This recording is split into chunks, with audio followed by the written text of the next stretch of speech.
ਜੁਆਪਾ ਤੇ ਬਹੁਤ ਜ਼ੋਰ ਲਾਉਂਦੇ, ਮੈਂ ਤੁਹਾਡੀਆਂ ਵੀਡੀਓਜ਼ ਦੇਖੀਆਂ 15-15 ਮਿੰਟ ਦੀਆਂ। ਮੈਂ ਸੋਚਦਾ ਕਿ ਤੁਸੀਂ ਜੁਆਪਾ ਕਦੀ ਪਿੰਡ ਤੇ ਹੰਡਾਈ ਹੈ ਜਿਹੜਾ ਤੁਸੀਂ ਇੰਨਾ ਬੋਲਦੇ ਹੋ। ਸਿੱਧੂ ਮੂਸੇਵਾਲੇ ਦੀ ਵੀਡੀਓ ਵੀ ਇੱਕ ਵਾਰੀ ਤੁਸੀਂ ਪਾਈ ਸੀ ਜਦੋਂ ਗਾਣਾ ਆਇਆ ਸੀਗਾ ਕਿ ਜੱਟ ਉੱਤੇ ਕੇਸ ਜਿਹੜਾ ਸੰਜੇ ਦੱਤ ਤੇ।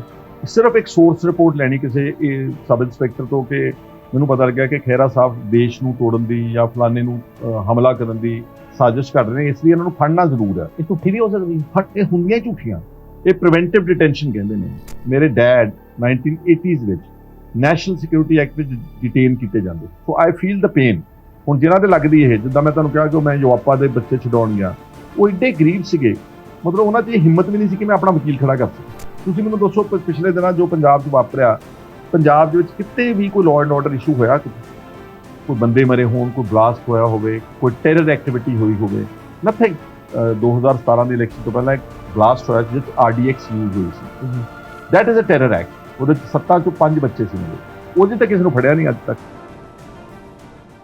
ਸਤਿ ਸ਼੍ਰੀ ਅਕਾਲ ਜੀ, ਇੱਕ ਵਾਰੀ ਫਿਰ ਹਾਜ਼ਰ ਹਾਂ ਨਵਾਂ ਪੋਡਕਾਸਟ ਲੈ ਕੇ। ਅਤੇ ਅੱਜ ਵਾਲਾ ਜਿਹੜਾ ਪੋਡਕਾਸਟ ਆ ਉਹ ਸੁਖਪਾਲ ਸਿੰਘ ਖਹਿਰਾ ਜੀ, ਜਿਹੜੇ ਸਿਟਿੰਗ MLA ਵੀ ਨੇ ਕਾਂਗਰਸ ਪਾਰਟੀ 'ਚ ਔਰ ਐਕਟਿਵਿਸਟ ਵੀ ਨੇ, ਔਰ ਓਪੋਜੀਸ਼ਨ ਲੀਡਰਸ ਹੋਣ ਦੇ ਨਾਤੇ ਪੰਜਾਬ ਦੇ ਵੱਖ-ਵੱਖ ਮੁੱਦਿਆਂ 'ਤੇ ਬਹੁਤ ਆਪਣੇ ਜਿਹੜੇ ਪੱਖ ਰੱਖਦੇ ਨੇ, ਆਵਾਜ਼ ਚੱਕਦੇ ਨੇ। ਅਤੇ ਬਹੁਤ ਵਧੀਆ ਅੱਜ ਡੀਪਲੀ ਗੱਲਾਂ ਬਾਤਾਂ ਹੋਈਆਂ ਅਤੇ ਤੁਸੀਂ ਸਾਰੇ ਬਹੁਤ ਇੰਜੋਏ ਕਰੋਗੇ। ਦੇਖੋ, ਕੋਈ ਕਮੀ ਪੇਸ਼ੀ ਹੋਵੇ ਕਮੈਂਟ ਕਰੋ ਸੋ ਦੈਟ ਮੈਂ ਅਗਲੇ ਪੋਡਕਾਸਟ ਦੇ ਵਿੱਚ ਸੁਧਾਰ ਸਕਾਂ। ਬਹੁਤ ਬਹੁਤ ਥੈਂਕ ਯੂ, ਇੰਜੋਏ। ਖਹਿਰਾ ਸਾਹਿਬ ਸਵਾਗਤ ਹੈ ਜੀ। ਬਹੁਤ ਸ਼ੁਕਰੀਆ। ਕਿਵੇਂ ਹੋ ਜੀ? ਚੜ੍ਹਦੀ ਕਲਾ। ਸ਼ੁਕਰ ਹੈ ਪਰਮਾਤਮਾ ਦਾ। ਬਹੁਤ ਥੈਂਕਫੁਲ ਹਾਂ ਤੁਹਾਡੇ ਕਿ ਤੁਸੀਂ ਆਪਣਾ ਕੀਮਤੀ ਟਾਈਮ ਦਿੱਤਾ ਅੱਜ ਪੋਡਕਾਸਟ ਲਈ। ਇਸ ਲਈ ਦਿੱਤਾ ਕਿਉਂਕਿ ਤੁਸੀਂ ਆਪ ਵੀ ਬਹੁਤ ਅੱਛੇ ਇਨਸਾਨ ਹੋ, ਬਹੁਤ ਅੱਛਾ ਕੰਮ ਕਰ ਰਹੇ ਹੋ ਸਮਾਜ ਵਾਸਤੇ, ਗਰੀਬਾਂ ਲਈ, ਲੋੜਵੰਦਾਂ ਲਈ। I been like seeing your Facebook and other social media ਜੋ ਤੁਸੀਂ ਕਰਦੇ ਹੋ ਕੰਮ। I really appreciate. Thank you sir.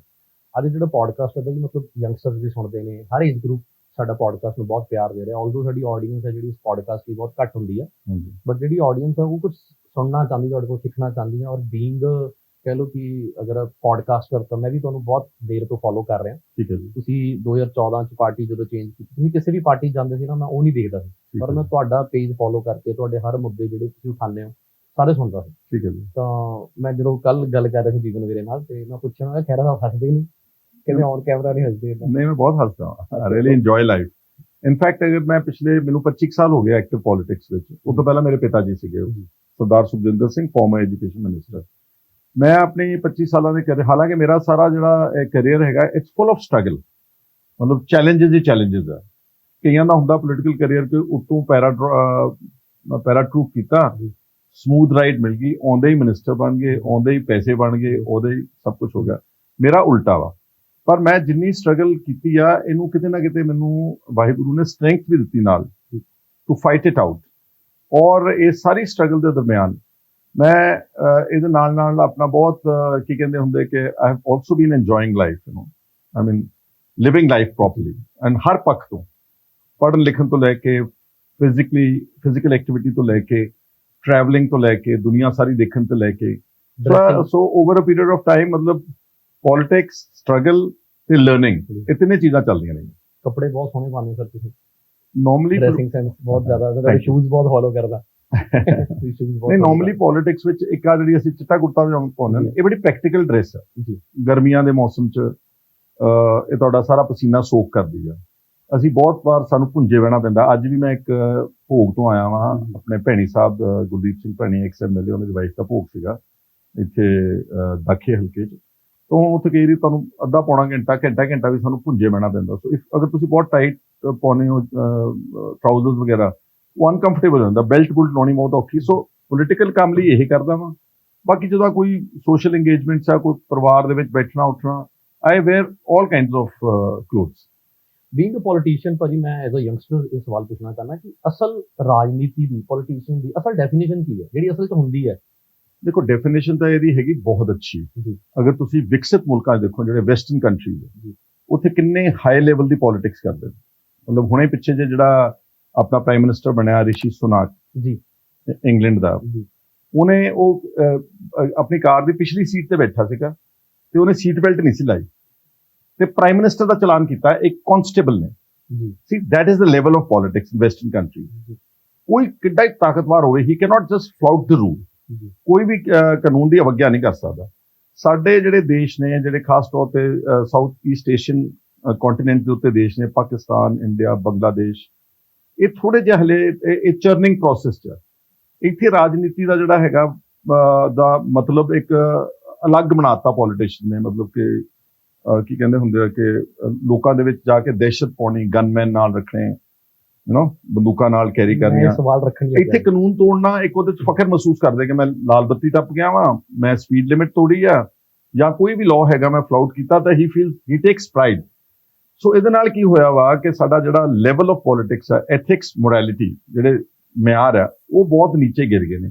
ਤਾਂ ਹੀ ਉਹ ਤੁਸੀਂ ਦੇਖੋਗੇ ਦੁਨੀਆ ਭਰ ਦੇ ਵਿੱਚ ਜਿਹੜੇ ਪੋਲੀਟੀਸ਼ੀਅਨ ਨੇ, ਉਹਨਾਂ ਦੀ ਬਾਹਰ ਦੇਸ਼ਾਂ ਵਿਦੇਸ਼ਾਂ ਬਹੁਤ ਰਿਸਪੈਕਟ ਕਰਦੇ ਨੇ। ਜਿਹੜੇ ਸਟੇਟਸਮੈਨ ਟਾਈਪ ਪੋਲੀਟੀਸ਼ੀਅਨ ਨੇ, ਜਿਹੜੇ ਇਸ ਨੂੰ ਧੰਦਾ ਨਹੀਂ ਬਣਾਉਂਦੇ, ਜਿਹੜੇ ਇਸ ਨੂੰ ਇੱਕ ਸੇਵਾ ਭਾਵਨਾਵਾਂ ਨਾਲ ਆਪਣੇ ਦੇਸ਼, ਆਪਣੀ ਕੌਮ, ਆਪਣੇ ਸੂਬੇ ਦੀ ਸੇਵਾ ਕਰਦੇ ਨੇ। ਇੱਥੇ ਥੋੜਾ ਜਿਹਾ ਉਲਟ ਹੋ ਗਿਆ, ਇਹਨੂੰ ਧੰਦਾ ਜਿਹਾ ਬਣਾ ਲਿਆ ਵਾ। ਕੰਮ ਬਹੁਤ ਅੱਛਾ ਵਾ, ਹੁਣ ਇਹਦੇ ਧੰਦਾ ਬਣਨ ਨਾਲ ਕੀ ਹੁੰਦਾ ਵਾ ਕਿ ਉਹਦੇ 'ਚ ਫਿਰ ਨਫ਼ਰਤ ਪੈਦਾ ਹੋਣ ਲੱਗ ਜਾਂਦੀ। ਅੱਜ ਤੁਸੀਂ ਦੇਖੋਗੇ ਸਾਡਾ ਇੰਡੀਅਨ ਸਿਨੇਮਾ ਹੀ ਲਾ ਲਓ, ਜਾਂ ਜਿਹੜੇ ਕੋਈ ਥੀਏਟਰ ਵਗੈਰਾ ਕਰਦੇ ਨੇ, ਉਹ ਜਦੋਂ ਵੀ ਪੋਲੀਟੀਸ਼ੀਅਨ ਦਿਖਾਉਣਗੇ, ਉਹ ਉਹਦੇ ਸਿਰ ਤੇ ਟੋਪੀ ਪਾਈ ਹੋਊਗੀ, ਪਾਨ ਚਬਾਰਿਆ ਹੋਊਗਾ, ਵਿਲੇਨਿਸ਼ ਪੋਲੀਟੀਸ਼ੀਅਨ ਕਰਤਾ, ਮਤਲਬ ਕਿ ਇਹ ਜਿੱਦਾਂ ਨਾ ਇਹ ਬਦਮਾਸ਼ ਟਾਈਪ ਹੈ। ਸੋ ਸਾਡੀ ਇਮੇਜ ਕਿਤੇ ਨਾ ਕਿਤੇ ਪੋਲੀਟੀਸ਼ੀਅਨਸ ਨੇ ਆਪ ਖੁਦ ਖਰਾਬ ਕੀਤੀ ਹੈ। ਸੋ ਮੈਂ ਸਮਝਦਾ ਅਦਰਵਾਈਜ਼ ਕੰਮ ਬਹੁਤ ਅੱਛਾ ਵਾ। ਇਹਦੇ 'ਚ ਤੁਸੀਂ ਅਗਰ ਚਾਹੋ ਤਾਂ ਤੁਸੀਂ ਬਹੁਤ ਕੁਝ ਪ੍ਰਾਪਤ ਕਰ ਸਕਦੇ ਹੋ। ਹਾਲਾਂਕਿ ਥੋੜਾ ਜਿਹਾ ਆਪਣਾ ਸਫੇਅਰ ਜਿਹੜਾ ਹੈਗਾ ਇੰਡੀਅਨ ਪੋਲੀਟਿਕਸ ਦਾ, ਉਹਦੇ 'ਚ ਇੰਨਾ ਲਿਬਰਲ ਸਫੇਅਰ ਨਹੀਂਗਾ, ਪਰ ਫਿਰ ਵੀ ਜੇ ਕੋਈ ਚਾਹਵੇ ਤਾਂ ਬਹੁਤ ਕੁਝ ਕਰ ਸਕਦਾ। ਫਿਰ ਤਾਂ ਮੇਰੀ ਉਮਰ 26 ਸਾਲ ਹੈ ਤੇ 96 ਬੋਰਨ, ਤੇ ਮਤਲਬ ਤੁਸੀਂ ਪਹਿਲੇ ਇਲੈਕਸ਼ਨ ਹੀ 97 ਚ ਲੜੇ ਸੀ। ਹਾਂਜੀ, 97 ਚ। 97 ਉਹ ਮੈਂ ਕਹਿੰਦਾ ਮੇਰਾ 25 ਸਾਲ ਜਿੰਨੀ ਤੁਹਾਡੀ ਏਜ ਹੈ, ਉਹਨਾਂ ਮੇਰਾ ਹੁਣ ਪੋਲੀਟਿਕਸ ਵਿੱਚ ਤਜਰਬਾ ਹੋ ਗਿਆ ਵਾ, ਔਰ ਮੈਂ ਇਸ 25-26 ਸਾਲ ਵਿੱਚ ਬਹੁਤ ਕੁਝ ਦੇਖਿਆ ਵਾ। ਮੈਂ ਅੱਜ ਵੀ ਭੋਗ ਤੇ ਇੱਕ ਬੋਲ ਕੇ ਆਇਆ ਕਿ ਜਦੋਂ ਮੇਰੇ ਫਾਦਰ ਨੇ ਲਾਸਟ ਇਲੈਕਸ਼ਨ ਲੜੀ ਸੀ 1985, that is exactly about 37 years back. ਉਦੋਂ ਪੰਜਾਬ ਦੀ ਪੋਲੀਟਿਕਸ ਇੰਨੀ ਸਾਫ਼ ਸੁਥਰੀ ਸੀਗੀ ਕਿ ਉਹ ਜਿਹੜੀ ਇਲੈਕਸ਼ਨ ਹੋਈ, ਮੈਂ ਕਾਲਜ ਦੀ ਪੜ੍ਹਾਈ ਕਰ ਰਿਹਾ ਸੀਗਾ, ਉੱਥੇ ਜੇ ਸੀਗਾ, ਮੈਂ ਉਹਦੇ 'ਚ ਬਹੁਤ ਐਕਟਿਵਲੀ ਪਾਰਟਿਸਿਪੇਟ ਕੀਤਾ। ਉਹ ਸਾਰੀ ਅਸੈਂਬਲੀ ਦੇ ਇਲੈਕਸ਼ਨ ਅਸੀਂ 4-5 ਲੱਖ ਰੁਪਏ 'ਚ ਲੜਦੀ ਸੀਗੀ, ਨਾ ਕੋਈ ਸ਼ਰਾਬ, ਨਾ ਕੋਈ ਪੈਸਾ ਵੰਡਣਾ, ਨਾ ਕੋਈ ਗਲਤ ਹੋਰ ਤਰ੍ਹਾਂ ਦਾ ਪ੍ਰਚਾਰ। ਹੁਣ 37 ਸਾਲਾਂ ਬਾਅਦ ਸਾਡੀ ਜਿਹੜੀ ਪੋਲੀਟਿਕਸ ਆ, ਉਹਦਾ ਮਿਆਰ ਬਹੁਤ ਗਿਰਿਆ ਵਾ। ਹੁਣ ਐਮਐਲਏ ਬਣਨ ਵਾਸਤੇ ਜਿੱਥੇ ਕੋਈ ਮਾੜੀ ਮੋਟੀ ਵੀ ਟੱਕਰ ਆ, 4-5 ਕਰੋੜ ਰੁਪਏ ਲੱਗਦਾ। ਤੁਸੀਂ ਜਿੰਨੇ ਮਰਜ਼ੀ ਕਹੀ ਜਾਣ ਇਲੈਕਸ਼ਨ ਕਮਿਸ਼ਨ ਵਾਲੇ ਕਿ ਜੀ ਤੁਸੀਂ ਆਪਣੀ ਰਿਟਰਨ ਫਾਈਲ ਕਰੋ ਜੀ, 25 ਲੱਖ ਰੁਪਏ ਜਾਂ 30 ਲੱਖ ਰੁਪਏ ਜਿਹੜੀ ਸਰਕਾਰੀ ਲਿਮਿਟ ਹੈ, ਅਸਲ ਪ੍ਰੈਕਟੀਕਲੀ ਇੰਨਾ ਲੱਗਦਾ। ਔਰ ਇਹਦੇ 'ਚ ਹੋਰ ਗਿਰਾਵਟ ਇਹ ਆ ਗਈ ਹੈ ਕਿ ਜਦੋਂ ਐਮਐਲਏ ਕੋ ਬਣੂਗਾ, ਲੈਟਸ ਪ੍ਰਜ਼ੂਮ 4-5 ਕਰੋੜ ਰੁਪਏ ਲਾ ਕੇ, ਉਹ ਲੋਕਾਂ ਦੀ ਫਿਰ ਮੁਫਤ ਸੇਵਾ ਕਿੱਦਾਂ ਕਰੂਗਾ? ਬਿਲਕੁਲ। ਫਿਰ ਉਹ ਫਿਰ ਭਾਲੂਗਾ ਐਮਐਲਏ ਬਣਨ ਤੋਂ ਬਾਅਦ, ਸੱਤਾ 'ਚ ਆਉਣ ਤੋਂ ਬਾਅਦ, ਕਿ ਮੈਂ ਹੋਰ ਪੈਸੇ ਇਕੱਠੇ ਕਰਾਂ ਤਾਂ ਕਿ ਮੈਂ ਅਗਲੀ ਇਲੈਕਸ਼ਨ ਵੀ ਲੜਾਂ। ਸੋ ਉਹਦੇ 'ਚ ਮੈਂ ਅੱਜ ਆਡੀਅנס ਕਹਿ ਕੇ ਆਇਆ ਕਿ ਜੇ ਪੋਲੀਟੀਸ਼ੀਅਨ ਗੁਨਾਹਗਾਰ ਹੈ ਤਾਂ ਫਿਰ ਵੋਟਰ ਵੀ ਉਨਾ ਹੀ ਗੁਨਾਹਗਾਰ ਹੈ। ਤੁਸੀਂ you will only get the kind of rule that you deserve. ਇਹ ਪ੍ਰੋਬਲਮ। ਤੁਸੀਂ ਉਹ ਗੱਲ ਕੀਤੀ ਬਈ ਪ੍ਰਾਈਮ ਮਿਨਿਸਟਰ ਦੀ ਕਿਤੇ ਚਲਾਨ ਹੋ ਗਿਆ ਬੈਲਟ ਦੇ ਨਾਲ, ਉਹਦੇ 'ਚ ਜਿੱਦਾਂ ਸਾਡੇ ਇੰਡੀਆ ਦੇ ਵਿੱਚ ਜਾਂ ਪੰਜਾਬ ਦੇ ਵਿੱਚ ਤੁਸੀਂ ਵੀ ਇਹ ਗੱਲ ਮੰਨਦੇ ਹੋ, ਮੈਂ ਵੀ ਮੰਨਦਾ ਕਿ ਰੈੱਡ ਲਾਈਟ ਕ੍ਰਾਸ ਹੁੰਦੀਆਂ ਨੇ ਲੀਡਰਸ ਵੱਲੋਂ, ਜਾਂ ਜੋ ਵੀ ਕਰਪਸ਼ਨ ਹੁੰਦੀ ਹੈ, ਇਹਦੇ ਵਿੱਚ ਬਿਊਰੋਕ੍ਰੇਸੀ ਵੱਲੋਂ ਕੋਈ ਕਮੀ ਆ? ਉਹ ਕਾਂਸਟੇਬਲ ਠੀਕ ਸੀ ਆਪਣੀ ਜਗ੍ਹਾ ਜਿਹਨੇ ਪ੍ਰਾਈਮ ਮਿਨਿਸਟਰ ਦਾ ਚਲਾਨ ਕੀਤਾ, ਜਾਂ ਪੰਜਾਬ ਦੇ ਵਿੱਚ? Okay, that's very good question you asked. ਅਸਲ ਕੀ ਹੁੰਦਾ ਕਿ ਦੁਨੀਆ ਦੇ ਵਿੱਚ ਜਿਹੜੇ ਦੇਸ਼ਾਂ ਨੇ ਤਰੱਕੀ ਕੀਤੀ ਹੈ, ਉਹਦਾ ਪਹਿਲਾ ਥੰਬ ਰੂਲ ਹੈਗਾ ਕਿ ਉਸ ਦੇਸ਼ ਦਾ law and order, it should be very effective, it should be uniform. ਮਤਲਬ ਤਾਕਤਵਰ ਵਾਸਤੇ, ਗਰੀਬ ਵਾਸਤੇ ਇੱਕ ਹੋਣਾ ਚਾਹੀਦਾ। ਉਹਦਾ ਇੱਕ ਛੋਟਾ ਜਿਹਾ ਉਦਾਹਰਨ ਤੁਹਾਨੂੰ ਦੇ ਦਿੰਦਾ। ਦੁਬਈ ਆਪਣੇ ਲਾਗੇ ਇੱਕ ਦੇਸ਼ ਹੈ ਮਿਡਲ ਈਸਟ ਵਿੱਚ। ਅਗਰ ਤੁਸੀਂ 30-35 ਸਾਲ ਪਿੱਛੇ ਚੱਲੋਗੇ ਤਾਂ ਦੁਬਈ ਦੀ ਕਰੰਸੀ ਇੰਡੀਆ ਨਾਲੋਂ ਮੱਚ ਵੀਕਰ ਸੀਗੀ। ਆਪਣੇ ਪੈਸੇ ਜਾ ਕੇ ਉੱਥੇ 2-2.5 ਗੁਣਾ ਹੋ ਜਾਂਦੇ ਸੀ ਰੁਪਈਆ।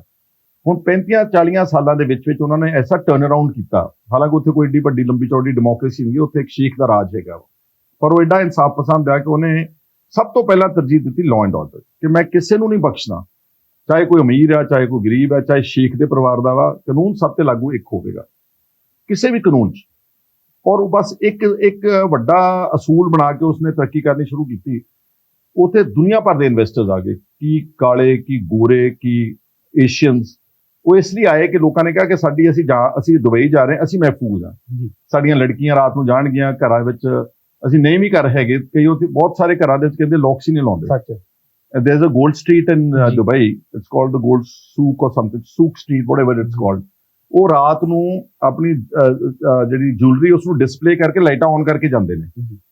ਸੋ ਉਹਦੇ ਨਾਲ ਕੀ ਹੋਇਆ ਕਿ ਲਾਅ ਐਂਡ ਆਰਡਰ ਦੇ ਕਰਕੇ ਲੋਕਾਂ 'ਚ ਵਿਸ਼ਵਾਸ ਪੈਦਾ ਹੋਇਆ, ਔਰ ਦੇਸ਼ ਕਿਤੇ ਦਾ ਕਿਤੇ ਅੱਜ ਮੇਰੇ ਖਿਆਲ ਉਹਦੇ ਦਰਾਮ ਜਿਹੜੇ ਨੇ ਆਪਣੇ ਕਿੰਨੇ ਰੁਪਏ ਬਣ ਜਾਂਦੇ ਨੇ, 20-22 ਰੁਪਏ ਬਣਦੇ, ਪਤਾ ਨਹੀਂ ਕਿੰਨੇ ਬਣਦੇ ਨੇ। ਸੋ that is how countries progress. ਹੁਣ ਆਪਣੇ ਦੇਸ਼ ਵਿੱਚ ਸਭ ਤੋਂ ਵੱਡੀ ਕਮੀ ਹੈ ਕਿ ਲਾਅ ਜਿਹੜਾ ਵਾ ਉਹ ਮੋਮ ਦਾ ਨੱਕ ਹੈ। ਜਿਹਦਾ ਦਿਲ ਕਰਦਾ ਘੁਮਾ ਦਿੰਦਾ, ਜਿਹਦੀ ਸਰਕਾਰ ਹੁੰਦੀ ਆ ਉਹ ਮਤਲਬ ਆਪਣੇ ਅਨੁਸਾਰ ਚੱਲਦਾ, ਉਹਦੇ ਨਾਲ ਕੀ ਹੁੰਦਾ ਕਿ ਵਿਸ਼ਵਾਸ ਟੁੱਟਦਾ ਵਾ। You will not get much investment. Of course India ਵਰਗੇ ਵਾਸਟ ਕੰਟਰੀ ਵਿੱਚ ਇਨਵੈਸਟਮੈਂਟ ਹੋਊਗੀ, ਲੇਬਰ ਚੀਪ ਹੈਗੀ ਆ, ਇੱਥੇ ਲੋਕੀ ਆਉਣਗੇ, ਪੈਸਾ ਲਾਉਣਗੇ, ਪਰ ਉਸ ਪੈਮਾਨੇ ਤੇ ਨਹੀਂ ਲੱਗ ਸਕਦਾ। ਅਗਰ ਇਹੀ ਇੰਡੀਆ ਔਰ Punjab, if it had ensured that the law and order is going to be absolutely very strict, ਅਸੀਂ ਕਿਸੇ ਗੁਨਾਹਗਾਰ ਨੂੰ ਬਖਸ਼ਾਂਗੇ ਨਹੀਂ, ਤਾਂ ਫਿਰ ਅੱਜ ਪੰਜਾਬ ਦੇ ਹਾਲਾਤ ਹੋਰ ਹੋਣੇ ਸੀਗੇ। ਇੱਥੇ ਬਖਸ਼ੇ ਜਾਂਦੇ ਨੇ। ਮੈਨੂੰ ਇੰਨਾ ਵਧੀਆ ਲੱਗ ਰਿਹਾ ਹੈ ਨਾਲ ਗੱਲਬਾਤ ਕਰਕੇ ਕਿ ਮੇਰੇ ਮਤਲਬ ਆਮ ਲਾਈਕ ਕਿ ਜਦੋਂ ਮੈਂ ਤੁਹਾਨੂੰ ਸੁਣਦਾ ਨਾ ਸੋਸ਼ਲ ਮੀਡੀਆ ਤੇ, ਤੁਸੀਂ ਇਕੱਲੇ ਪੋਲੀਟੀਸ਼ੀਅਨ ਨਹੀਂ ਹੈਗੇ।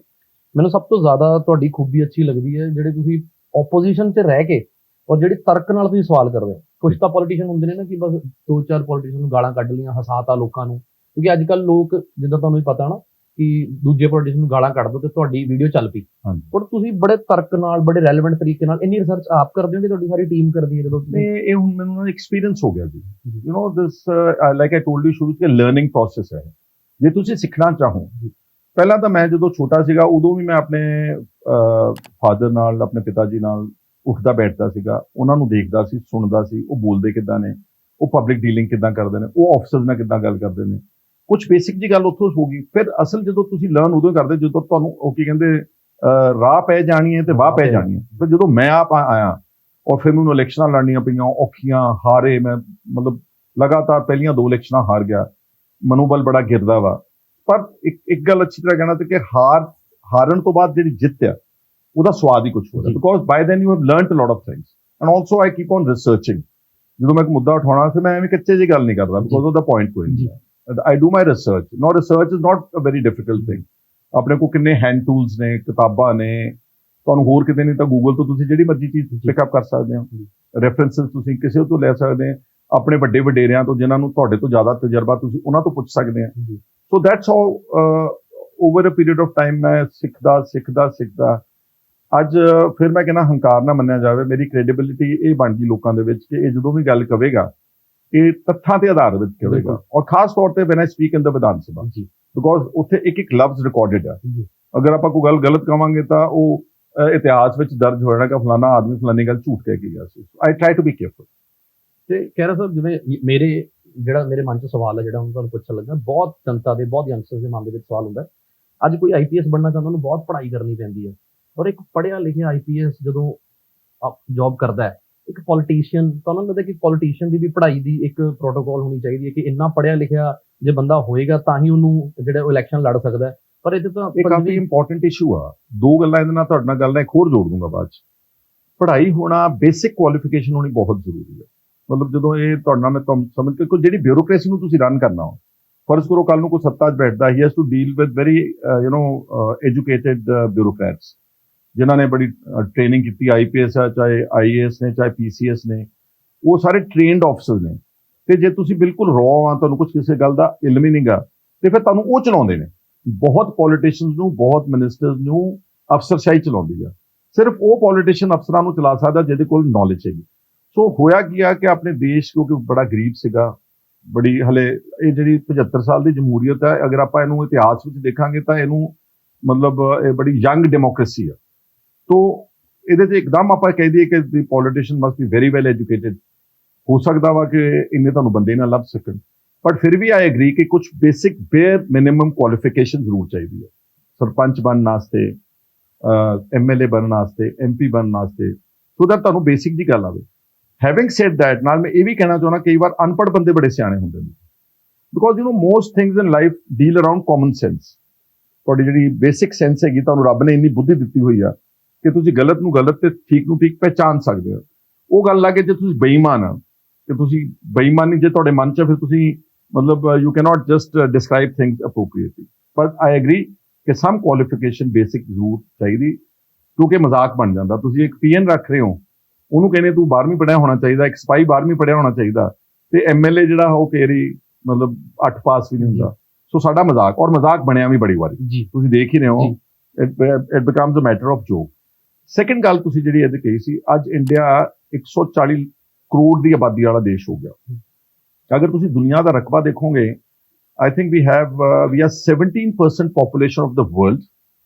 Virtually every 6th person on this earth is an Indian. But ਸਾਡੇ ਕੋਲ ਰਕਬਾ ਕਿੰਨਾ ਵਾ? ਓਨਲੀ 4%। ਜਿਹੜਾ ਰਕਬਾ ਹੈਗਾ ਸਾਰੀ ਦੁਨੀਆ ਦਾ, ਉਹ ਸਿਰਫ 4 ਪੈਸੇ ਹੈ। ਕਿੰਨੀ ਡੈਂਸ ਆਬਾਦੀ ਹੈ। ਇਹਦੇ ਤੇ ਵੀ ਜ਼ਰੂਰ ਕੋਈ ਨਾ ਕੋਈ ਕਾਨੂੰਨ ਬਣਨਾ ਚਾਹੀਦਾ। China has controlled its population by another couple of years. I think we'll be crossing China the population ਵੀ। ਹੁਣ population ਇਹੋ ਜਿਹੀ ਚੀਜ਼ ਹੈ, ਇਹਦੇ ਦੋਨੋਂ ਹੀ ਪਹਿਲੂ ਨੇ। ਅਗਰ ਤੁਹਾਡਾ ਹਿਊਮਨ ਰਿਸੋਰਸ ਅੱਛਾ ਵਾ, ਪੜ੍ਹਿਆ ਲਿਖਾ, you can use it to as a positive agenda. ਪਰ ਜੇ ਉਹੀ ਹਿਊਮਨ ਰਿਸੋਰਸ ਤੁਹਾਡੇ ਤੇ ਬੋਝ ਆ, ਇੰਨੇ ਬੰਦਿਆਂ ਨੂੰ ਪੜਾਉਣਾ, ਇੰਨਿਆਂ ਨੂੰ 3 ਵਕਤ ਜਾਂ 2 ਵਕਤ ਦੀ ਰੋਟੀ ਦੇਣੀ, it becomes a big issue. So population ਦੇ ਉੱਤੇ ਵੀ ਕੋਈ ਨਾ ਕੋਈ ਗਵਰਨਮੈਂਟ ਦੀ ਪਾਲਿਸੀ ਤੇ ਕੰਟਰੋਲ ਹੋਣਾ ਚਾਹੀਦਾ। ਬਹੁਤ ਵਧੀਆ ਸਰ ਤੁਹਾਡਾ ਟੌਪਿਕ ਹੈ ਜਿਹੜਾ ਪੋਪੂਲੇਸ਼ਨ ਕੰਟਰੋਲ ਆ। ਇਹਦੇ ਉੱਤੇ ਕੰਮ ਕੌਣ ਕਰੇਗਾ? ਕੌਣ ਇਹਨੂੰ ਚੀਜ਼ ਨੂੰ ਰੋਕੇਗਾ? ਬਹੁਤ ਅੱਛਾ ਸਵਾਲ ਪੁੱਛਿਆ। ਹੁਣ ਰੌਲਾ ਇਹ ਆ ਕਿ ਪੋਲਿਟਿਕਸ ਤੇ ਡੈਮੋਕ੍ਰੇਸੀ ਬਹੁਤ ਗਿਣਤੀ ਨਾਲ ਚੱਲਦੀ ਹੈ ਨਾ। ਹੁਣ ਜਿਹੜੀ ਵੀ ਸਰਕਾਰ ਹਾਰਸ਼ ਡਿਸੀਜਨਸ ਲਵੇਗੀ, ਉਹ ਉੱਥੇ ਉਹਨਾਂ ਨੂੰ ਲੋਕਾਂ ਦਾ ਵਿਰੋਧ ਕਰਨਾ ਪੈਂਦਾ। ਤਾਂ ਹੀ ਮੈਂ ਕਹਿੰਦਾ ਕਿ ਜਦੋਂ ਵੀ ਕੋਈ ਰਾਜ ਭਾਗ ਵਿੱਚ ਜਾਂ ਕੋਈ ਮਿਆਰ ਗਿਰਦਾ ਵਾ, ਤਾਂ ਉਹਦੇ 'ਚ ਵੋਟਰ ਵੀ ਉਨਾ ਹੀ ਜ਼ਿੰਮੇਵਾਰ ਆ। ਹੁਣ ਅੱਜ ਦੀ ਡੇਟ ਵਿੱਚ ਬਹੁਤਾ ਇੰਡੀਆ ਦੇ ਵਿੱਚ ਕੀ ਪੋਲਿਟਿਕਸ ਘੁੰਮਦੀ, ਇਟਸ ਪੋਲਿਟਿਕਸ ਆਫ ਫ੍ਰੀਬੀਜ਼, ਕਿ ਤੁਹਾਨੂੰ ਆਹ ਵੀ ਮੁਫਤ, ਤੁਹਾਨੂੰ ਆਹ ਵੀ ਮੁਫਤ, ਤੁਹਾਨੂੰ ਮੇਰਾ ਨੈਕਸਟ ਸਵਾਲ ਇਹੀ ਸੀ। ਹਾਂ, ਮੈਂ ਅਗਲੇ ਸਵਾਲ ਤੇ ਭਾਵਾਂ ਤੁਹਾਡਾ ਆਪਣਾ ਬੇੜਾ ਗਰਕ ਹੋ ਜਾਏ। ਅੱਜ ਪੰਜਾਬ 3 ਲੱਖ ਕਰੋੜ ਦਾ ਕਰਜ਼ਾ ਹੀ ਹੈ। Exactly 35 years back up till 85 Punjab ਤੇ ਕੋਈ ਕਰਜ਼ਾ ਨਹੀਂ ਸੀਗਾ। ਰੈਵਨਿਊ ਸਰਪਲਸ ਸਟੇਟ ਸੀਗੀ। ਸਾਡੇ ਸਕੂਲ ਵਧੀਆ ਚੱਲ ਰਹੇ ਸੀਗੇ, ਸਾਡੇ ਹਸਪੀਟਲ ਠੀਕ ਚੱਲ ਰਹੇ ਸੀਗੇ, ਸਾਡੇ ਕੋਲ ਇੰਪਲੋਇਮੈਂਟ ਪੂਰੀ ਦਿੰਦੇ ਸੀਗੇ। ਇੱਕ ਵੀ ਪੋਸਟ ਪਟਵਾਰੀ ਦੀ ਖਾਲੀ ਨਹੀਂ ਸੀ, ਇੱਕ ਵੀ ਪੋਸਟ ਡੰਗਰ ਡਾਕਟਰ ਦੀ ਖਾਲੀ ਨਹੀਂ ਸੀ, ਕਿਉਂਕਿ ਪੈਸੇ ਸੀਗੇ। ਹੁਣ 35 ਸਾਲਾਂ 'ਚ ਅਸੀਂ ਇੰਨਾ ਕਰਜ਼ਾ ਚੜਾ ਲਿਆ ਕਿਉਂਕਿ ਅਸੀਂ ਸਭ ਕੁਝ ਮੁਫਤ ਦੇਣ ਲੱਗ ਗਏ। ਫੋਰ ਐਗਜ਼ਾਮਪਲ, ਅੱਜ ਪੰਜਾਬ ਦੇ ਵਿੱਚ ਜਿਹੜੀ ਇਲੈਕਟ੍ਰਿਸਿਟੀ ਸਬਸਿਡੀ ਆ, ਜਿਹੜੀ ਅਸੀਂ PSPCL ਨੂੰ ਸਬਸਿਡਾਈਜ਼, ਕਿਉਂਕਿ ਗਵਰਨਮੈਂਟ ਨੇ ਤਾਂ ਪੈਸੇ ਦੇਣੇ ਆ ਨਾ। ਜੇ ਬਿਜਲੀ ਬੋਰਡ ਦੇ ਰਿਹਾ ਤੁਹਾਨੂੰ ਮੁਫਤ, ਇੱਕ ਟਿਊਬਵੈਲ ਦੀ ਬਿਜਲੀ 1997 ਦੀ ਫ੍ਰੀ ਕੀਤੀ ਹੋਈ ਹੈ, ਔਰ ਇੱਕ ਉਸ ਤੋਂ ਬਾਅਦ ਆਹਿਸਤਾ ਸਰਕਾਰਾਂ ਨੇ ਘਰਾਂ ਦੀ ਥੋੜੀ ਜਿਹੀ, ਕਿਸੇ ਨੇ 200 ਯੂਨਿਟ ਕਰਤੀ, ਹੁਣ ਆਣ ਕੇ ਇਹਨਾਂ ਨੇ 300 ਯੂਨਿਟ ਕਰਤੀ। ਇਸ ਵਾਰ ਜਿਹੜਾ ਸਾਡਾ ਬਿਜਲੀ ਦੀ ਸਬਸਿਡੀ ਦਾ ਬਿੱਲ ਹੈ ਉਹ 20,000 ਕਰੋੜ ਰੁਪਈਆ ਵਾ, 20,000 ਕਰੋੜ। ਸੋ ਵਾਟ ਵਿਲ ਹੈਪਨ ਇਜ਼ ਕਿ ਉਹ ਫਰਜ਼ ਕਰੋ ਇਹ 20,000 ਕਰੋੜ ਅਸੀਂ ਇੱਧਰ ਨਾ ਦੇਣਾ ਹੁੰਦਾ। ਸਾਡੇ ਕੋਲ 13,000 ਪਿੰਡ ਆ ਤੇ ਕੁਝ ਸ਼ਹਿਰ ਹੈ ਪੰਜਾਬ ਦੇ ਵਿੱਚ। ਅਸੀਂ ਅਗਰ 20,000 ਕਰੋੜ ਇਦਾਂ ਮੁਫਤਖੋਰੀ 'ਚ ਨਾ ਦੇਣਾ ਹੁੰਦਾ, ਅਸੀਂ ਹਰ ਪਿੰਡ ਨੂੰ ਹਰ ਸਾਲ ਕਰੋੜ ਰੁਪਈਆ, 1.5 ਕਰੋੜ ਰੁਪਈਆ ਫॉर ਡਿਵੈਲਪਮੈਂਟ ਦੇ ਸਕਦੇ। ਆਪੇ ਸਕੂਲ ਠੀਕ ਹੋ ਜਾਣੇ ਸੀਗੇ, ਆਪੇ ਹਸਪੀਟਲ ਠੀਕ ਹੋ ਜਾਣੇ, ਆਪੇ ਡਿਸਪੈਂਸਰੀਆਂ, ਆਪੇ ਸੜਕਾਂ, ਆਪੇ ਗਲੀਆਂ, ਆਪੇ ਨਾਲੀਆਂ। ਹੁਣ ਅੱਜ 75 ਸਾਲ ਦੀ ਆਜ਼ਾਦੀ ਤੋਂ ਬਾਅਦ ਸਾਡੀਆਂ ਹਲੇ ਗਲੀਆਂ ਨਾਲੀਆਂ ਟੁੱਟੀਆਂ ਨੇ। ਤੁਹਾਡੇ ਸ਼ਹਿਰ, ਹਾਲਾਂਕਿ Ludhiana is a very hub city, but I am sure ਤੁਸੀਂ ਜਾ ਕੇ ਜਦੋਂ ਅੰਦਰ ਸ਼ਹਿਰ ਵਿੱਚ ਜਾਓਗੇ ਤੇ ਲੋਕੀ ਇਹੀ ਕੰਪਲੇਂਟ ਕਰੀ ਜਾਂਦੇ ਜੀ ਸਾਡੇ ਪਾਣੀ ਖੜਾ ਜੀ, ਸਾਡੀ ਗਲੀਆਂ ਨਹੀਂ ਠੀਕ ਜੀ, ਸਾਡੇ ਮੈਡੀਕਲ ਫੈਸਿਲਿਟੀ ਬਹੁਤ ਜ਼ਿਆਦਾ। ਮੁਫਤਖੋਰੀ ਦੀ ਪੋਲਿਟਿਕਸ ਨੇ ਸਾਡੇ ਦੇਸ਼ ਨੂੰ ਤਬਾਹ ਕੀਤਾ ਵਾ। ਉਹਦੇ ਨਾਲੋਂ ਜ਼ਿਆਦਾ ਚੰਗਾ ਵਾ ਜਿਹੜਾ ਤੁਸੀਂ ਕੰਮ ਕਰ ਰਹੇ ਹੋ। 2 ਸਫੇਅਰਸ ਬਹੁਤ ਇੰਪੋਰਟੈਂਟ ਹੈ ਜਿੱਥੇ ਅਸਲ ਵਿੱਚ ਲੋਕਾਂ ਨੂੰ ਹੈਲਪ ਦੀ ਲੋੜ ਆ। One is education. ਜੇ ਤੁਸੀਂ ਐਜੂਕੇਸ਼ਨ ਮੁਫਤ ਨਾ ਦਿਓ, ਉਹਨੂੰ ਸਬਸਿਡਾਈਜ਼ ਕਰ ਦਿਓ ਤਾਂ ਕਿ ਸਭ ਨੂੰ ਮੌਕਾ ਮਿਲ ਜੇ ਪੜ੍ਹਨ ਦਾ। ਦੂਸਰਾ ਹੈਗਾ ਵਾ ਹੈਲਥ ਕੇਅਰ, ਕਿਉਂਕਿ ਹੈਲਥ ਕੇਅਰ ਜਿਹੜੀ ਉਹ ਆਮ ਬੰਦੇ ਦੀ, ਕੀ ਆਮ ਨਹੀਂ, ਚੰਗੇ ਬੰਦੇ ਦੀ ਪਹੁੰਚ ਤੋਂ ਬਾਹਰ ਹੈ। ਮਤਲਬ ਮਾਫ ਕਰਨਾ, ਕਿਸੇ ਘਰ ਵਿੱਚ ਟਰਮੀਨਲ ਇਲਨੈਸ ਆ ਜਾਏ, ਕੋਈ ਕੈਂਸਰ ਆ ਜਾਏ, ਕੋਈ ਰੀਨਲ ਫੇਲਿਅਰ ਹੋ ਜਾਏ, ਕੋਈ ਹਾਰਟ ਇਸ਼ੂ ਆ ਜਾਏ, ਇਲਾਜ ਨਹੀਂ ਕਰਾ ਸਕਦਾ। ਬਿਲਕੁਲ 70-80% ਬੰਦੇ ਆਪਣਾ ਨਹੀਂ ਇਲਾਜ ਕਰਾ ਸਕਦੇ ਕਿਉਂਕਿ ਉਹ ਇਲਾਜ ਹੈਗਾ 20 ਲੱਖ ਦਾ, 50 ਲੱਖ ਦਾ, ਕਰੋੜ ਰੁਪਏ ਦਾ। ਗੁਰਦੇ ਬਦਲਣੇ ਹੋਣ, ਹਾਰਟ ਬਦਲਣਾ ਹੋਵੇ, ਜਾਂ ਕੈਂਸਰ ਨਾਲ ਲੜਾਈ ਲੜਨੀ ਆ। ਸੋ ਇਹ 2 ਜਗ੍ਹਾ ਤੇ ਜਿਹੜਾ ਤੁਸੀਂ ਪੈਸਾ ਇਦਾਂ ਮੁਫਤਖੋਰੀ ਤੇ ਲਾ ਰਹੇ ਹੋ, ਤੁਸੀਂ please spend it on improvement of education facilities and health care. ਹਾਂ, ਜਿਹੜੀ ਟਿਊਬਵੈਲਸ ਨੂੰ ਬਿਜਲੀ ਜਾ ਰਹੀ ਹੈ, ਇਹ ਐਗਰੀਕਲਚਰ ਜਿਹੜਾ ਨਾ ਜੀ, basically this is subsidized world over. Even America ਵੀ ਆਪਣੇ ਫਾਰਮਰਸ ਨੂੰ ਡੀਜ਼ਲ ਸਬਸਿਡਾਈਜ਼ ਕਰਦਾ, ਉਹਨੂੰ ਅਲੱਗ ਰੰਗ ਬਦਲ ਕੇ ਕਹਿੰਦਾ ਤੁਸੀਂ ਆਹ ਲੈ ਲਓ ਸਸਤਾ। ਉਹਨਾਂ ਨੂੰ ਕੋਈ ਨੌਬਤ ਆ ਜਾਂਦੀ ਆ, ਫਸਲਾਂ ਖਰਾਬ ਹੋ ਜਾਂਦੀਆਂ, ਉਹਨਾਂ ਨੂੰ ਪੂਰਾ ਮੁਆਵਜ਼ਾ ਦਿੰਦੇ ਨੇ। So that agriculture needs to be subsidized, but ਉਹਦੇ 'ਚ ਵੀ ਪ੍ਰੋਡਕਟਿਵ ਸਬਸਿਡੀ ਆ। ਹੁਣ ਟਿਊਬਵੈਲ ਨੂੰ ਸਬਸਿਡੀ ਦੇ ਕੇ ਪਤਾ ਕੀ ਅਸੀਂ ਕੀਤਾ? ਅਸੀਂ ਟਿਊਬਵੈਲ ਨੂੰ ਜਦੋਂ ਸਬਸਿਡੀ ਦਿੱਤੀ, ਲੋਕਾਂ ਨੇ ਬੇਤਹਾਸ਼ਾ 14 ਲੱਖ ਟਿਊਬਵੈਲ ਲੱਗ ਗਿਆ ਪੰਜਾਬ। ਹਰ ਕਿਸਾਨ ਜਾ ਕੇ ਆਟੋਮੈਟਿਕ ਸਟਾਰਟਰ ਲਾ ਦਿੰਦਾ, ਬਟਨ ਦਬ ਦਿੰਦਾ, ਘਰ ਆਣ ਕੇ ਸੌ ਜਾਂਦਾ, ਪਾਣੀ ਚੱਲੀ ਜਾਂਦਾ। ਸਾਡਾ ਕਈ ਜ਼ਿਲ੍ਹਿਆਂ ਦੇ ਵਿੱਚ, ਕਈ ਬਲਾਕਸ ਵਿੱਚ ਪਾਣੀ 500-600 ਫੁੱਟ ਤੇ ਡੂੰਘਾ ਜਾ ਚੁੱਕਾ। ਐਂਡ ਨਾਸਾ ਦੀਆਂ satellites on top are indicating ਕਿ ਅਗਰ ਤੁਸੀਂ ਇਦਾਂ ਰੈਂਡਮਲੀ ਪਾਣੀ ਯੂਜ਼ ਕਰਦੇ ਰਹੇ, you will finish a water by another couple of decades. So ਉਹਦੀ ਜਗ੍ਹਾ ਪ੍ਰੋਡਕਟਿਵ ਸਬਸਿਡੀ, ਤੁਸੀਂ ਫਾਰਮਰਸ ਨੂੰ ਯੂ ਕੈਨ ਐਜੂਕੇਟ ਦੇਮ ਕਿ ਤੁਸੀਂ ਥੋੜਾ ਝੋਨੇ ਤੋਂ ਹਟ ਕੇ ਇਧਰਲੇ ਪਾਸੇ ਆਓ, ਤੁਹਾਨੂੰ ਅਸੀਂ ਆਇਦਲੀ ਸਬਸਿਡੀ ਦੇਵਾਂਗੇ। ਉਹ ਅਨਫੋਰਚੂਨੇਟਲੀ ਹੋ ਨਾ ਸਕਿਆ, ਜਿਹਦੇ ਕਰਕੇ ਪੰਜਾਬ ਮੁਫਤਖੋਰੀ ਦਾ ਦੇਸ਼ ਸ਼ਿਕਾਰ ਹੈ ਔਰ ਪੰਜਾਬ ਵੀ ਸ਼ਿਕਾਰ। ਬਾਈ, ਜਦੋਂ ਮੈਨੀਫੈਸਟੋ ਬਣਦਾ ਕਿਸੇ ਵੀ ਪਾਰਟੀ ਦਾ, ਤੁਸੀਂ ਕਾਂਗਰਸ ਕੰਮ ਕਰ ਰਹੇ ਹੋ, ਆਮ ਆਦਮੀ ਪਾਰਟੀ ਦੇ ਮੈਨੀਫੈਸਟੋ 'ਚ ਵੀ ਬਿਜਲੀ ਫ੍ਰੀ ਦੀ ਗੱਲ ਚੱਲੀ ਸੀ। ਉਸ ਤੋਂ ਬਾਅਦ ਕਾਂਗਰਸ ਨੇ ਵੀ ਬਿਜਲੀ ਫ੍ਰੀ ਦਾ ਕਿਹਾ। ਤੁਸੀਂ ਜਿਵੇਂ ਦੱਸਿਆ ਕਿ ਮੁਫਤਖੋਰੀ ਦੀ ਗੱਲ ਹੈ, ਤਾਂ ਤੁਸੀਂ ਆਪਣੀ ਪਾਰਟੀ 'ਚ ਵੀ ਪੁਆਇੰਟ ਰੱਖਿਆ ਸੀ ਜਦੋਂ ਇਹਨਾਂ ਨੇ ਮੈਨੀਫੈਸਟੋ ਬਣਾਇਆ ਸੀ? ਨਹੀਂ, ਮੈਨੂੰ ਹਲੇ ਤੱਕ ਇਹਨਾਂ ਨੇ ਕਦੀ ਇਸ ਲੈਵਲ ਤੱਕ ਕੰਸਲਟ ਨਹੀਂ ਕਰਦੇ, but this time I am very sure I want to interfere, ਕਿਉਂਕਿ ਮੈਂ ਇਹ ਮੰਨਦਾ ਵਾਂ ਕਿ ਜੇ ਤੁਸੀਂ ਪਬਲਿਕ ਨੂੰ ਜੈਨੂਅਲੀ ਸਮਝਾ ਦਿਓ ਕਿ ਦੇਖੋ 3.5 ਲੱਖ ਕਰੋੜ ਦਾ ਕਰਜ਼ਾ ਵਾ, ਅਸੀਂ ਤੁਹਾਨੂੰ ਜੇ ਸਾਰਾ ਕੁਝ ਮੁਫਤ ਦਿਆਂਗੇ, ਤੁਹਾਡੇ ਨਿਆਣੇ ਨਹੀਂ ਪੜ੍ਹਾ ਹੋਣੇ, ਤੁਹਾਡੇ ਨਿਆਣਿਆਂ ਨੂੰ ਨੌਕਰੀ ਨਹੀਂ ਮਿਲਣੀ। ਹੁਣ ਭਗਵੰਤ ਮਾਨ ਨੇ ਕਿੰਨਾ ਜ਼ੋਰ ਲਾਇਆ ਜੀ ਕਿ ਮੈਂ ਨੌਕਰੀਆਂ ਦਊਂਗਾ, ਉਹਨੇ ਹੁਣ ਪਹਿਲੇ ਸਾਲ ਵਿੱਚ ਕੋਈ 25 ਕਿ 26 ਹਜ਼ਾਰ ਨੌਕਰੀ ਦੇ ਸਕਿਆ ਵਾ, ਜਦ ਕਿ ਨੌਕਰੀਆਂ ਖਾਲੀ ਨੇ 1.5-2 ਲੱਖ, ਕਿਉਂਕਿ ਪੈਸਾ ਹੀ ਹੈ ਨਹੀਂ ਸਟੇਟ ਦੇ ਕੋਲ।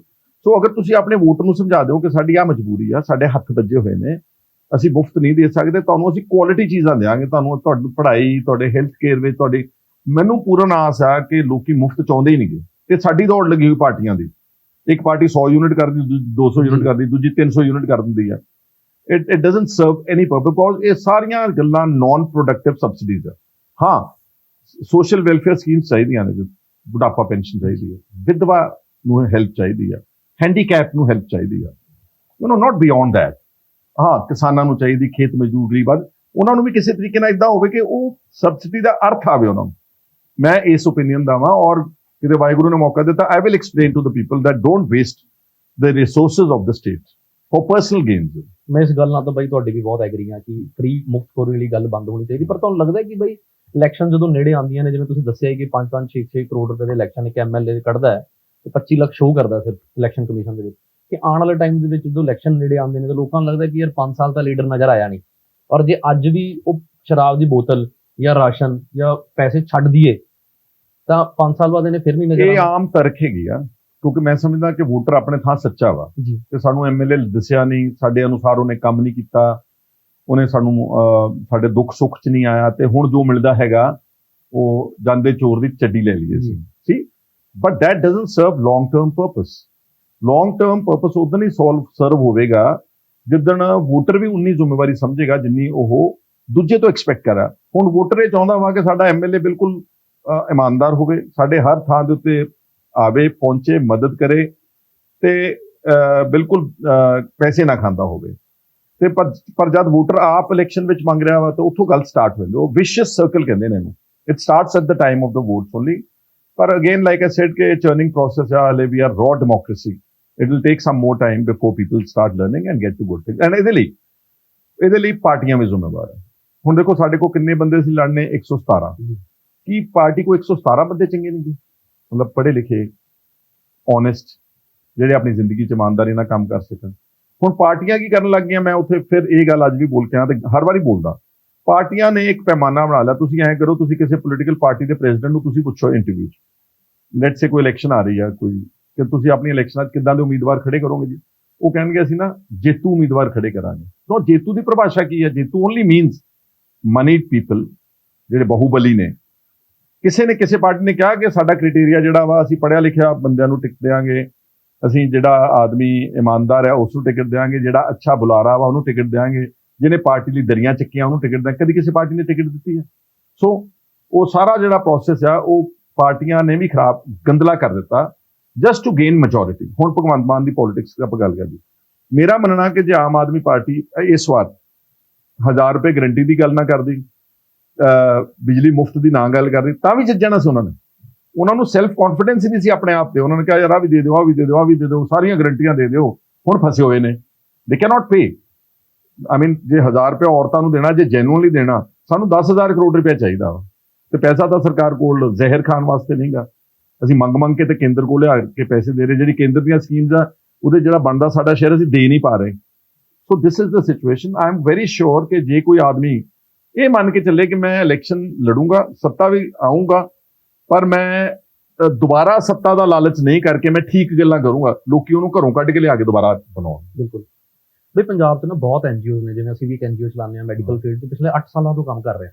ਤਾਂ ਅਸੀਂ ਆਪਣੇ ਮੈਡੀਕਲ ਕੰਮ ਦੇ ਵਿੱਚ ਬੜੀ ਵਾਰੀ, ਮੈਂ ਪਿਛਲੀ ਸਰਕਾਰ ਜਦੋਂ ਸੀਗੀ ਕਾਂਗਰਸ ਦੀ, ਉਦੋਂ ਵੀ ਮੈਂ ਬਹੁਤ ਲੀਡਰਸ ਕੋਲ ਗਿਆ, ਬਹੁਤ ਆਫਿਸਰਸ ਕੋਲ ਗਿਆ, ਕਿ ਮੈਂ ਬੀਇੰਗ ਨਾਨ ਪੋਲੀਟੀਕਲ ਹੋ ਕੇ, ਬਿਨਾਂ ਪਾਰਟੀ ਨਾਲ ਜੁੜੇ, ਅਸੀਂ ਸਰਕਾਰ ਨਾਲ ਮਿਲ ਕੇ ਕੰਮ ਕਰਨਾ ਚਾਹੁੰਦੇ ਹਾਂ। ਪਰ ਸਰਕਾਰ ਕਿਤੇ ਨਾ ਕਿਤੇ ਜਿਹੜੀਆਂ ਪੰਜਾਬ 'ਚ ਐਨਜੀਓਜ਼ ਕੰਮ ਕਰ ਰਹੀਆਂ ਨੇ, ਕਿਤੇ ਨਾ ਕਿਤੇ ਉਹ ਵੀ ਦਾਨ ਦਾ ਪੈਸਾ ਲੋਕਾਂ ਤੇ ਲਾ ਰਹੀਆਂ। ਦੇਖੋ, ਸਰਕਾਰ ਚਲਾਉਂਦੀ ਹੈ ਆਪਣੇ ਟੈਕਸ ਤੋਂ, ਐਨਜੀਓ ਚੱਲਦੀ ਹੈ ਦਾਨ ਤੋਂ, ਕਿਤੇ ਨਾ ਕਿਤੇ ਦੋਨੋਂ ਲੋਕਾਂ ਦੇ ਪੈਸੇ ਨੇ। ਕਿ ਜੇ ਦੋਨੋਂ ਪੈਸੇ ਮਿਲਦੇ ਨੇ ਤਾਂ ਲੋਕਾਂ ਦਾ ਜ਼ਿਆਦਾ ਭਲਾ ਨਹੀਂ ਹੋ ਸਕਦਾ? ਇਹ ਜੇ ਪੰਜਾਬ ਨੂੰ ਜਿੱਦਾਂ ਤੁਸੀਂ ਚਲਾ ਰਹੇ ਹੋ, ਹੈਲਪ ਕਰ ਰਹੇ ਹੋ, ਮੇਰੇ ਕੋਲ ਇੱਕ ਸਪੈਸੀਫਿਕ ਮਾਡਲ ਮੈਂ ਕੋਟ ਕਰ ਸਕਦਾ। ਅੱਜ ਪੰਜਾਬ ਦੀ ਆਲਮੋਸਟ 5ਵਾਂ ਹਿੱਸਾ ਆਬਾਦੀ ਵਿਦੇਸ਼ਾਂ ਚਲੀ ਗਈ ਹੈ, NRIs ਨੇ, ਠੀਕ ਹੈ, ਸਾਰੀ ਦੁਨੀਆ 'ਚ ਫੈਲੇ ਹੋਏ ਨੇ। ਔਰ ਕਈ NRIs ਮੈਂ ਤਾਂ ਵਿਜ਼ਿਟ ਕੀਤਾ ਸਾਰਾ ਨਾਰਥ ਅਮਰੀਕਾ ਐਂਡ ਯੂਰਪ ਵਗੈਰਾ। ਕਈ ਇੰਨੇ ਵੈਲ ਆਫ ਨੇ ਜ਼ਿੰਦਗੀ 'ਚ ਕਿ ਉਹਨਾਂ ਨੇ ਆਪਣਾ ਲੈਵਲ ਅਟੇਨ ਕਰ ਲਿਆ। ਉਹ ਕਹਿੰਦੇ ਜੀ ਇੱਕ NRI ਮੈਂ ਆਪਣੇ ਪਿੰਡ ਨੂੰ ਸਾਂਭ ਸਕਦਾ। ਅਗਰ ਪੰਜਾਬ ਦੀ ਸਰਕਾਰ, ਮਤਲਬ ਇੱਕ ਤਾਂ ਹੁੰਦਾ ਨਾ ਕਿ ਅਸੀਂ NRIs ਨਾਲ ਹੀ ਮਿਲ ਕੇ ਕੰਮ ਕਰਾਂਗੇ, ਸਵਾਗਤ ਕਰਾਂਗੇ, ਇਹਨਾਂ ਨੂੰ ਰੋਟੀ ਖਵਾਵਾਂਗੇ, NRI ਸੰਮੇਲਨ ਕਰਾਂਗੇ, ਨੋ, ਤੁਸੀਂ ਇੱਕ ਅੱਛੀ ਸਕੀਮ ਘੜੋ ਜਿਹਦੇ 'ਚ NRIs ਨੂੰ ਇੱਕ ਸਟੇਕ ਹੋਲਡਰਸ ਬਣਾਓ ਪੰਜਾਬ ਦੇ। Make a policy, make it at the village level. ਹਰ ਪਿੰਡ ਵਿੱਚ NRIs ਉਸ ਪਿੰਡ ਦੇ ਆਇਡੈਂਟੀਫਾਈ ਕਰ ਲਓ।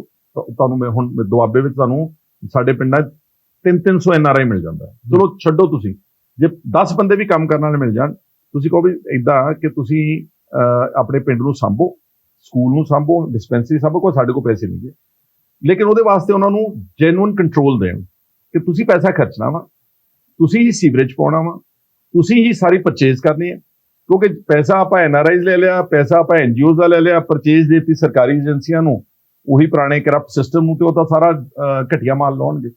ਸੋ ਅਗਰ ਸਰਕਾਰ ਚਾਹਵੇ, ਕਿਉਂਕਿ ਸਰਕਾਰ ਕੋਲ ਹੁਣ ਖੁਦ ਕੋ ਪੈਸਾ ਨਹੀਂ ਗਾ ਇੰਨਾ, they will have to take some assistance from the society. ਔਰ ਸੋਸਾਇਟੀ ਪੰਜਾਬ ਵਰਗੀ ਜਿਹੜੀ ਸਾਰੀਆਂ ਸਟੇਟਸ ਕੋ ਫੈਸਿਲਿਟੀ ਨਹੀਂ ਗੀ। This facility of NRI funding Rajasthan doesn't have, even Haryana doesn't have, Himachal doesn't have. Punjab ਦੇ ਕੋਲ ਅਸੀਂ ਜੇ ਚਾਹੀਏ ਤਾਂ ਮੈਂ ਤੁਹਾਨੂੰ ਦੱਸਦਾ ਵੀ 13,000 ਪਿੰਡ ਆ, ਜ਼ਿਆਦਾ ਨਹੀਂ ਤਾਂ 10,000 ਪਿੰਡ ਤਾਂ ਇਕੱਲੇ NRI ਸਾਂਭ ਸਕਦੇ। ਬਿਲਕੁਲ। ਫਿਰ ਆ ਗਈ ਗੱਲ ਤੁਹਾਡੇ NGOs ਦੀ, ਜਿੱਥੇ ਹੈਲਥ ਕੇਅਰ 'ਚ ਅਸੀਂ ਨਹੀਂ ਪੈਸੇ ਦੇ ਸਕਦੇ, ਅਸੀਂ ਪੜ੍ਹਾ ਨਹੀਂ ਸਕਦੇ ਬੱਚਿਆਂ ਨੂੰ। That is a place, in fact they should encourage ਜਿਹੜੀ ਪਾਰਟਨਰਸ਼ਿਪ ਹੈਗੀ ਆ between NGOs, between NRIs and the government. ਹੁਣ ਹੋ ਕੀ ਰਿਹਾ ਵਾ ਕਿ ਅਸਲ ਕੰਟਰੋਲ ਨਹੀਂ ਛੱਡ ਕੇ ਰਾਜੀ ਕੋਈ ਵੀ। ਜਿਹਦੇ ਹੱਥ ਵਿੱਚ ਕੰਟਰੋਲ ਆ, ਲੈਟਸ ਸੇ ਇੱਕ ਵੀਡੀਓ ਆ, ਵੀਡੀਓ ਨੂੰ ਪਤਾ ਵਾ ਕਿ ਜੇ ਸਾਰਾ ਡਿਵੈਲਪਮੈਂਟ ਦਾ ਪੈਸਾ ਕਿਸੇ ਹੋਰ ਏਜੰਸੀ ਨੇ ਲਾਤਾ ਜਾਂ ਪੰਚਾਇਤ ਨੇ ਜੈਨੂਅਲੀ ਆਪਣੇ ਕੋਲੋਂ ਲਾਤਾ, ਤੇ ਮੇਰੇ ਕੋਲ ਤਾਂ ਕੀ ਰਹੂਗਾ? ਬਿਕੋਜ਼ ਉਹ ਚੇਨ ਆਫ ਕਰਪਸ਼ਨ ਆ। ਇਹ ਥੱਲੇ ਪੰਚਾਇਤ ਸੈਕਟਰੀ ਨੇ ਵੀ ਖਾਣੇ ਪੈਸੇ, ਵੀਡੀਓ ਨੇ ਵੀ ਲੈਣੇ ਆ, DDPO ਨੇ ਵੀ ਲੈਣੇ ਆ, ਡਾਇਰੈਕਟਰ ਨੇ ਵੀ ਲੈਣੇ ਆ, ਸੈਕਟਰੀ ਨੇ ਵੀ ਲੈਣੇ ਆ, ਮੰਤਰੀ ਨੇ ਵੀ ਲੈਣੇ। ਇਹੀ ਕੰਮ ਸੜਕਾਂ ਦਾ ਵਾ। ਦੈਟ ਜਿਹੜੀ ਸੜਕਾਂ ਬਣਦੀਆਂ ਨੇ ਉਹਦੇ ਪਰਸੈਂਟੇਜ ਫਿਕਸਡ ਹੈ। ਬਿਲਕੁਲ। ਜਦੋਂ ਠੇਕੇਦਾਰ ਦਾ ਬਿੱਲ ਆਉਂਦਾ ਉਹਦੇ ਚ ਆਲਮੋਸਟ 2% ਕੱਟ ਜਿਹੜਾ ਚੱਲ ਰਿਹਾ ਵਾ at different levels. By the end of the day, I think the contractor ends up paying almost 25% to 30% corruption. ਹੁਣ ਜਿਹੜੇ ਇਹ ਬੰਦਿਆਂ ਨੂੰ ਆਦੀ ਹੋਏ ਨੇ ਆਪਣੀਆਂ ਤਨਖਾਹਾਂ ਤੋਂ ਉੱਤੇ ਪੈਸੇ ਖਾਣ ਦੇ, ਉਹ ਇਸ ਤਰ੍ਹਾਂ ਦੇ ਸਿਸਟਮ ਨੂੰ ਕਦੀ ਪਰਵਾਹ ਨਹੀਂ ਨੇ। ਤਾਈਓ ਮੈਂ ਕਿਹਾ ਕਿ politician has to be very intelligent. ਜਿੱਦਣ ਇੰਟੈਲੀਜੈਂਟ ਆ ਗਿਆ ਉਹਨੇ ਕਹਣਾ ਹੀ ਵਿਲ ਓਵਰਰਾਈਡ ਐਵਰੀਬਡੀ ਕਿ ਨਹੀਂ ਮੈਂ ਇਦਾਂ ਹੀ ਕਰਾਊਂਗਾ, ਤੇ ਕੰਮ ਵੀ ਮੈਂ ਆਊਟਸੋਰਸ ਕਰੂੰਗਾ, ਤੇ ਕੰਮ ਵੀ ਮੈਂ ਇੰਡੀਪੈਂਡੈਂਟ ਏਜੰਸੀ ਤੋਂ ਕਰਾਊਂਗਾ, ਆਪੇ ਕੁਆਲਿਟੀ ਆਫ ਵਰਕ ਠੀਕ ਹੋ ਜੂ। ਤੁਸੀਂ ਮੈਨੂੰ ਦੱਸੋ, ਸਰਕਾਰੀ ਬਿਲਡਿੰਗ, ਮੈਂ ਤੁਹਾਨੂੰ ਆਪਾਂ ਲੁਧਿਆਣੇ ਸ਼ਹਿਰ ਚੱਲ ਪੈਂਦੇ, ਮੈਂ ਤੁਹਾਨੂੰ ਦੂਰੋਂ ਦੱਸ ਦੂੰਗਾ ਸਰਕਾਰੀ ਬਿਲਡਿੰਗ, ਬਿਲਕੁਲ ਭੈੜੀ ਲੱਕੜ, ਭੈੜੀਆਂ ਇੱਟਾਂ, ਟੁੱਟਿਆ ਹੋਇਆ ਰੰਗ, ਪਹਿਲਾਂ ਹੀ ਤਰੇੜਾਂ। ਤੇ ਉਹੀ ਕੰਮ ਜਿਹੜਾ ਪ੍ਰਾਈਵੇਟ ਆਦਮੀ ਆਪਣਾ ਕਰਾਉਂਦਾ ਜਾਂ ਕੋਈ NGO ਕਰਾਉਂਦੀ ਆ, ਜਿਹੜੇ ਕੋਈ ਹਸਪੀਟਲ ਪ੍ਰਾਈਵੇਟ ਬਣੇ ਨੇ, ਜਿਹੜੇ ਸਕੂਲਸ ਪ੍ਰਾਈਵੇਟ ਬਣੇ ਨੇ, ਬਾਹਰੋਂ ਪਤਾ ਲੱਗ ਜਾਂਦਾ ਕਿ this is a private building. ਬਈ ਕੋਵਿਡ ਦਾ ਦੌਰ ਤੁਸੀਂ ਵੀ ਦੇਖਿਆ, ਜਿੰਨੀ ਕੋਵਿਡ ਦੇ ਵਿੱਚ ਮਾਰ ਸਾਨੂੰ ਪਈ ਹੈ ਇੰਡੀਆ ਨੂੰ, ਮੈਡੀਕਲ ਸਿਸਟਮ ਉੱਥੋਂ ਨੰਗਾ ਹੋਇਆ ਨਾ ਸਾਡਾ ਮੈਡੀਕਲ ਸਿਸਟਮ। ਹੁਣ ਵੀ ਕੋਵਿਡ ਕਹਿੰਦੇ ਦੁਬਾਰਾ ਆ ਰਿਹਾ, ਸਾਡੀ ਕੀ ਤਿਆਰੀ ਹੈ ਇੰਡੀਆ ਦੀ ਦੁਬਾਰਾ ਕੋਵਿਡ ਲਈ? ਮੈਂ ਲੁਧਿਆਣੇ ਦੀ ਗੱਲ ਕਰਨਾ, ਮੈਂ ਲੁਧਿਆਣੇ ਦਾ ਰਹਿਣ ਵਾਲਾ। ਅੱਜ ਵੀ ਸਾਡੇ ਲੁਧਿਆਣੇ ਦੇ ਸਿਵਲ ਹਸਪੀਟਲ ਦੇ ਵਿੱਚ ICU ਸੈਂਟਰ ਨਹੀਂ ਹੈ, ਕੋਵਿਡ ਦੀ ਇੰਨੀ ਵੱਡੀ ਮਾਰ ਤੋਂ ਬਾਅਦ। ਔਰ ਅਸੀਂ ਕਹਿ ਰਹੇ ਹਾਂ ਕਿ ਕੋਵਿਡ ਆ ਜਾ, ਜੇ ਕੋਵਿਡ ਨੇੜਿਓਂ ਵੀ ਲੰਘ ਜਾਵੇ ਸਾਡੇ ਤਾਂ ਅਸੀਂ ਔਰ ਇਹ ਆਪਾਂ ਉਦੋਂ ਕਹਿ ਰਹੇ ਹਾਂ ਜਦੋਂ ਹੰਢਾ ਚੁੱਕੇ ਹਾਂ, ਜਦੋਂ ਇੰਨੀਆਂ ਮੌਤਾਂ ਹੋ ਚੁੱਕੀਆਂ। ਅੱਜ ਵੀ ਸਾਡੇ ਸ਼ਹਿਰ 'ਚ ICU ਦੀ ਫੈਸਿਲਿਟੀ ਨਹੀਂ ਹੈ ਗਵਰਨਮੈਂਟ ਹਸਪੀਟਲ। ਉੱਥੇ ਕੋਈ ਪੇਸ਼ੈਂਟ ਜਾਂਦਾ, ਮੈਂ ਇਸ ਸਰਕਾਰ ਨੂੰ ਵੀ ਬਹੁਤ ਵਾਰੀ ਮਿਲ ਚੁੱਕਾ, ਪਿੱਛੇ ਕਾਂਗਰਸ 'ਚ ਬੜੀ ਵਾਰੀ ਮਿਲ ਚੁੱਕਾ, ਕਿ NGOs ਪੰਜਾਬ 'ਚ A1 ਵਰਗੇ ਭਾਜੀ, ਹੀਰੋ ਸਾਈਕਲਸ ਵਰਗੇ, A1 ਵਰਗੇ ਐਡੇ ਇੰਡਸਟਰੀਅਲਿਸਟ ਨੇ, ਕਿ ਇਹਨਾਂ ਨੂੰ ਜੇ ਜਾ ਕੇ ਪ੍ਰਪੋਜ਼ਲ ਰੱਖਿਆ ਜਾਵੇ ਤੇ ਇਹ ਹੈਲਪ ਨਹੀਂ ਕਰਨਗੇ ਸਿਵਲ ਹਸਪਤਾਲ? ਸਾਰੇ ਕਰਨ ਨੂੰ ਤਿਆਰ ਨੇ, ਬਟ ਫਿਰ ਮੈਂ ਤੁਹਾਨੂੰ ਕਹਿੰਦਾ ਨਾ ਕਿ ਜਿਹੜੀ ਐਡਮਿਨਿਸਟ੍ਰੇਸ਼ਨ, ਜਿਹੜਾ ਕਰੰਟ ਐਸਟੈਬਲਿਸ਼ਮੈਂਟ ਹੁੰਦੀ ਆ, ਉਹ ਕੰਟਰੋਲ ਦੇ ਕੇ ਰਾਜੀ ਨਹੀਂ ਹੈਗਾ। ਉਹਨਾਂ ਨੂੰ ਜਿਹੜਾ ਸਿਸਟਮ ਬਣਿਆ ਹੋਇਆ ਉਹਦੇ 'ਚੋਂ ਬਹੁਤ ਫਾਇਦਾ ਹੋ ਰਿਹਾ। ਜਿੱਦਣ ਉਹ ਸਿਸਟਮ ਕੋਈ ਨਵਾਂ ਸਿਸਟਮ ਅਡਾਪਟ ਹੋਇਆ, ਉਹਨਾਂ ਨੂੰ ਪਤਾ ਕਿ ਸਾਡੇ ਹੱਥੋਂ ਸਭ ਕੁਝ ਨਿਕਲ ਜਾਣਾ। So this is one bad point of bringing about a change. ਔਰ ਮੈਂ ਸਮਝਦਾ ਕਿ ਚੇਂਜ ਹੋਣੀ ਬਹੁਤ ਜ਼ਰੂਰੀ ਆ। ਔਰ ਜਿੱਦਾਂ ਤੁਸੀਂ ਕਿਹਾ ਕਿ ਅਗਰ ਗਵਰਨਮੈਂਟ ਥੋੜੀ ਲਿਬਰਲ ਹੋ ਕੇ ਕਰੇ ਕੰਮ, ਇੰਨਾ ਕੁਝ ਕਰ ਸਕਦੀ ਆ। ਹੁਣ ਅਗਲੀ ਗੱਲ ਮੈਂ ਕਹਿਣਾ ਚਾਹੁੰਦਾ ਕਿ ਕੀ ਗੱਲਾਂ ਏਜੰਡੇ ਹੀ ਗਲਤ ਹੈ ਗਵਰਨਮੈਂਟ ਦੇ। ਹੁਣ ਤੁਸੀਂ ਆ ਗੱਲ ਕਰ ਰਹੇ ਹੋ, ਕੋਵਿਡ ਦਿਸਣ ਲੱਗ ਗਿਆ ਨਾ। ਅੱਜ ਮੈਂ ਕਿਹਾ, ਮੈਂ ਪੜ੍ਹ ਰਿਹਾ ਸੀ ਕਿ 11,000 ਤੋਂ ਉੱਤੇ ਕੋਵਿਡ ਕੇਸਿਸ ਆ ਗਏ ਇੰਡੀਆ 'ਚ। ਇਹ ਉਦਣ ਜਾਗਣਗੇ ਜਿੱਦਣ ਬਿਲਕੁਲ ਸਾਹਮਣੇ ਆ ਗਈ ਸਿਚੁਏਸ਼ਨ, ਇਹਦਾ ਚਿਹਰੇ ਦੇ ਉੱਤੇ ਆਮਣੇ ਆ ਕੇ ਕਹਿੰਦੇ ਉਹ ਨਾਓ ਵੀ ਦੇਖਾ, they are not preparing any now. So same where we agenda ਜਿਹੜਾ ਪ੍ਰਾਇੋਰਟੀ ਹੁੰਦਾ ਨਾ, ਪ੍ਰਾਇੋਰਟਾਈਜ਼ਡ ਏਜੰਡਾ ਹੋਣਾ ਚਾਹੀਦਾ ਸਰਕਾਰ ਦਾ, ਕਿ 1 ਨੰਬਰ ਤੇ ਮੇਰਾ ਆਹ ਕੰਮ ਹੈ, 2 ਨੰਬਰ ਤੇ ਆਹ ਕੰਮ ਹੈ, 3 ਨੰਬਰ ਤੇ। ਇਹਨਾਂ ਦਾ ਪ੍ਰਾਇੋਰਟੀਜ਼ ਹੀ ਗਲਤ ਹੈਗੀਆਂ, ਇਹਨਾਂ ਦਾ ਏਜੰਡਾ ਹੀ ਨਹੀਂ ਠੀਕ ਹੈਗਾ। ਸਭ ਦੀ ਝਾਕ ਜਿਹੜੀ ਆ ਉਹ ਪੈਸੇ ਵੱਲ ਆ, ਵੀ ਕਿਸੇ ਤਰੀਕੇ ਨਾਲ ਆਪਣਾ ਜੁਗਾੜ ਛੇਤੀ ਬਣਾ ਲਈਏ। ਮੈਂ ਨਾ ਕੱਲ ਖਹਿਰਾ ਸਾਹਿਬ ਇੱਕ ਫਿਲਮ ਦੇਖ ਰਿਹਾ ਸੀਗਾ ਨੈਟਫਲਿਕਸ ਤੇ, ਸਰ, ਸਾਊਥ ਦੀ ਮੂਵੀ ਹੈ ਸਰ, ਤੇ ਉਹਦੇ ਵਿੱਚ ਤਾਂ ਦਿਖਾ ਰਹੇ ਸੀਗੇ ਕਿ ਕਿਵੇਂ ਇੱਕ ਐਜੂਕੇਸ਼ਨ ਤੇ ਹੈਲਥ ਇਹ ਨਾਨ ਪ੍ਰੋਫਿਟ ਧੰਦਾ ਹੈ।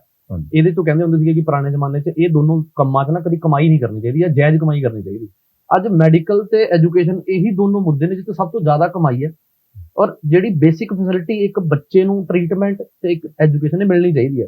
ਆਉਣ ਵਾਲੇ ਟਾਈਮ 'ਚ ਤੁਹਾਨੂੰ ਲੱਗਦਾ ਕਿ ਅਸੀਂ ਦਿਨ ਦੇਖ ਪਾਵਾਂਗੇ ਜਦੋਂ ਐਜੂਕੇਸ਼ਨ ਤੇ ਮੈਡੀਕਲੀ ਇੱਕ ਆਮ ਬੰਦੇ ਦੀ ਅਫੋਰਡ 'ਚ ਵੀ ਹੋਏਗਾ ਕੰਮ? ਉਮੀਦ ਤਾਂ ਰੱਖਣੀ ਚਾਹੀਦੀ ਹੈ। ਉਹ ਜਿਹੜੀ ਫਿਲਮ ਤੁਸੀਂ ਕਹਿੰਦੇ ਮੈਂ ਵੀ ਦੇਖੀ ਹੈ ਜੀ, is a very honest lecturer. ਉਹ ਪਿੰਡ ਦੇ ਸਕੂਲ ਵਿੱਚ ਜਾ ਕੇ ਕਰਾਉਂਦਾ। ਉਹ ਪ੍ਰਾਈਵੇਟ ਐਜੂਕੇਸ਼ਨ ਦਾ ਇੱਕ ਹੁੰਦਾ ਵਾ ਜਿਹਦੇ ਕੋਲ ਸਾਰਾ ਕੰਟਰੋਲ ਹੁੰਦਾ, ਮਾਫੀਆ ਜੀ। ਉਹ ਫਿਰ ਉਹਦੀ ਲਾਈਫ ਹੈਲ ਕਰਦਾ ਵਾ ਔਰ ਉਹਨੂੰ ਉੱਥੋਂ ਅਪਰੂਟ ਕਰਦਾ ਵਾ। ਅੱਜ ਪੰਜਾਬ ਜਾਂ ਇੰਡੀਆ ਦੇ ਵਿੱਚ ਪ੍ਰਾਈਵੇਟ ਐਜੂਕੇਸ਼ਨ ਤੇ ਹੈਲਥ ਕੇਅਰ, ਮੈਂ ਵਿਧਾਨ ਸਭਾ 'ਚ ਕਿਹਾ ਪਿੱਛੇ ਇਸੇ ਸੈਸ਼ਨ 'ਚ, ਮੈਂ ਕਿਹਾ ਤੁਸੀਂ ਹੋਰ ਕੁਝ ਨਹੀਂ ਕਰ ਸਕਦੇ, ਘੱਟੋ ਘੱਟ ਰੈਗੂਲੇਟ ਤਾਂ ਕਰ ਦਿਓ ਇਹਨੂੰ ਕਿ ਆਹ ਸਕੂਲਸ ਨੇ ਪ੍ਰਾਈਵੇਟ, ਆਹ ਸਾਡੀਆਂ ਗਾਈਡਲਾਈਨਸ ਆ 10, 12, 13, ਆਹ ਹੈਲਥ ਕੇਅਰ ਆ, ਬਾਹਰਲੇ ਹਰ ਹਸਪੀਟਲ ਦੇ ਬਾਹਰਲੇ ਪਾਸੇ ਜਿਹੜੀ ਬੇਸਿਕ ਬਿਮਾਰੀਆਂ ਜਾਂ ਬੇਸਿਕ ਇਲਾਜ ਜਿਹੜਾ ਨੋਨ ਹੈ ਵਰਲਡ ਵਾਈਡ, ਉਹਦਾ ਤਾਂ ਤੁਸੀਂ ਬਾਹਰ ਰੇਟ ਲਿਸਟ ਲਾਓ।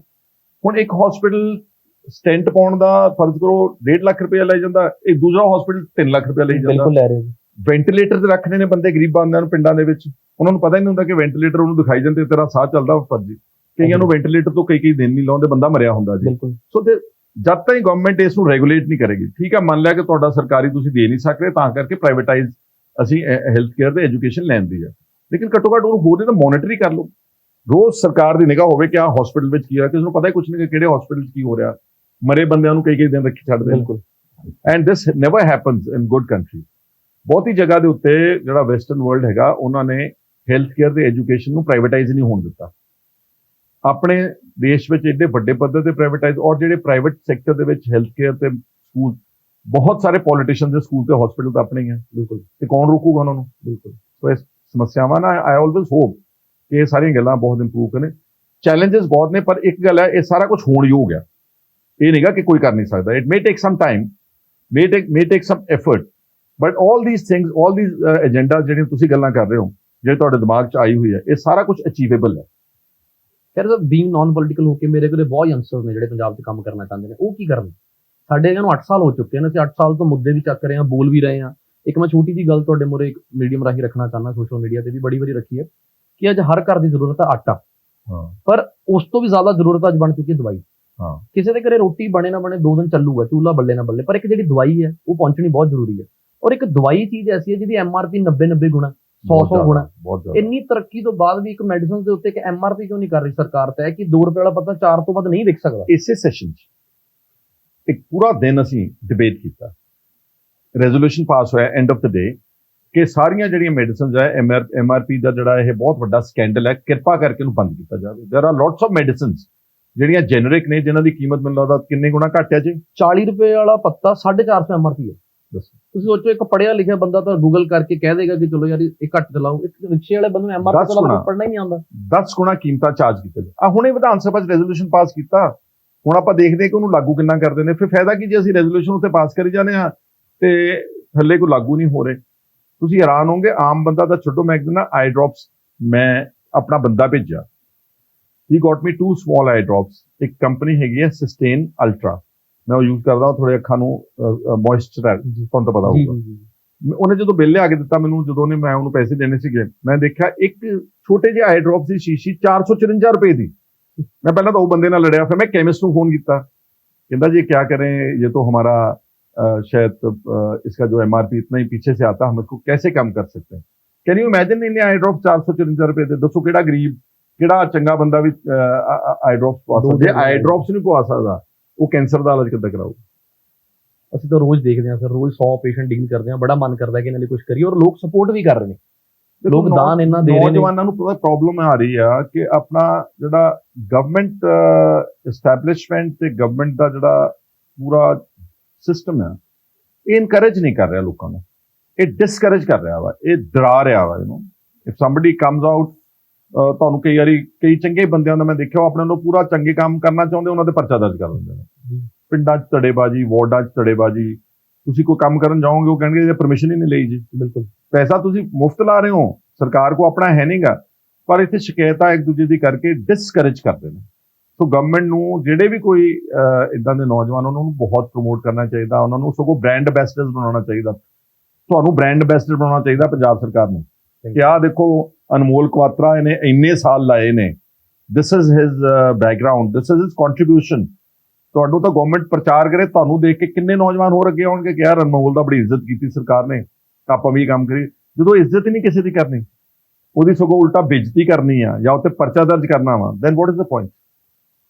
ਕਈ ਵਾਰੀ ਸਰ ਅਸੀਂ ਬਹੁਤ ਕੋਸ਼ਿਸ਼ ਕਰਦੇ ਹਾਂ, ਅਸੀਂ ਵੀ ਸਾਡੀ ਟੀਮ ਹੈ ਪੂਰੀ ਪੰਜਾਬ ਦੇ ਵਿੱਚ, ਔਰ ਬਿਲਕੁਲ ਬਿਨਾਂ ਕਿਸੇ ਤਨਖਾਹ ਤੋਂ, ਬਿਨਾਂ ਕਿਸੇ ਆਪਣੀ ਸੈਲਰੀ ਤੋਂ ਅਸੀਂ ਕੰਮ ਕਰ ਰਹੇ ਹਾਂ, ਔਰ ਸਾਡੀ NGO ਦਾ ਕੋਈ ਅਕਾਊਂਟ ਨੰਬਰ ਨਹੀਂ, ਕੋਈ ਅਸੀਂ ਫੰਡਿੰਗ ਨਹੀਂ ਲੈਂਦੇ ਲੋਕਾਂ ਕੋਲੋਂ। ਅਸੀਂ ਕਹਿੰਦੇ ਹਾਂ ਜਿਹਨੂੰ ਲੋੜ ਹੈ ਡਾਇਰੈਕਟਲੀ ਦਿਓ।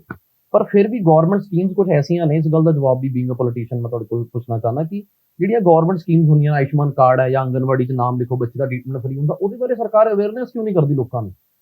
ਬਸ ਉਹ ਇਸੇ ਕਰਕੇ ਕਿਉਂਕਿ ਜਿਹੜੇ ਬੈਠੇ ਨੇ ਕਈ ਵਾਰੀ ਇੰਨੀਆਂ ਸਕੀਮਸ ਅੱਛੀਆਂ, ਗਵਰਨਮੈਂਟ ਆਫ ਇੰਡੀਆ ਦਾ ਪੈਸਾ ਆ ਰਿਹਾ ਵਾ, ਉਹ ਲੋਕਾਂ ਦੇ ਥੱਲੇ ਪਹੁੰਚ ਹੀ ਨਹੀਂ ਰਿਹਾ। ਬਿਲਕੁਲ ਉਹ ਕਈ ਵਾਰੀ ਤਾਂ ਗ੍ਰਾਂਟਸ ਅਨਯੂਟਿਲਾਈਜ਼ਡ ਹੀ ਪਿੱਛੇ ਮੁੜ ਜਾਂਦੀਆਂ। ਬਿਲਕੁਲ।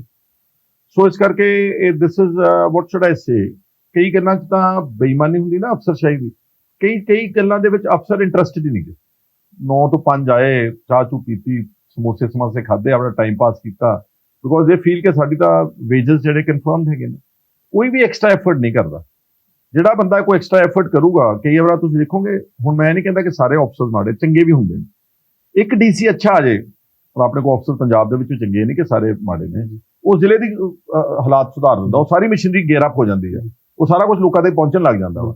ਇੱਕ ਅਫਸਰ ਮਾੜਾ ਆ ਜੇ, ਸਾਰੀ ਅਫਸਰਸ਼ਾਹੀ ਸੁਸਤ ਹੋ ਜਾਂਦੀ ਆ, ਸੌ ਜਾਂਦੀ ਆ। ਸੋ ਕਿਤੇ ਨਾ ਕਿਤੇ it is both ways, either people are ਅਫਸਰਸ ਆਰ ਕਰਪਟ ਐਂਡ ਨਾਟ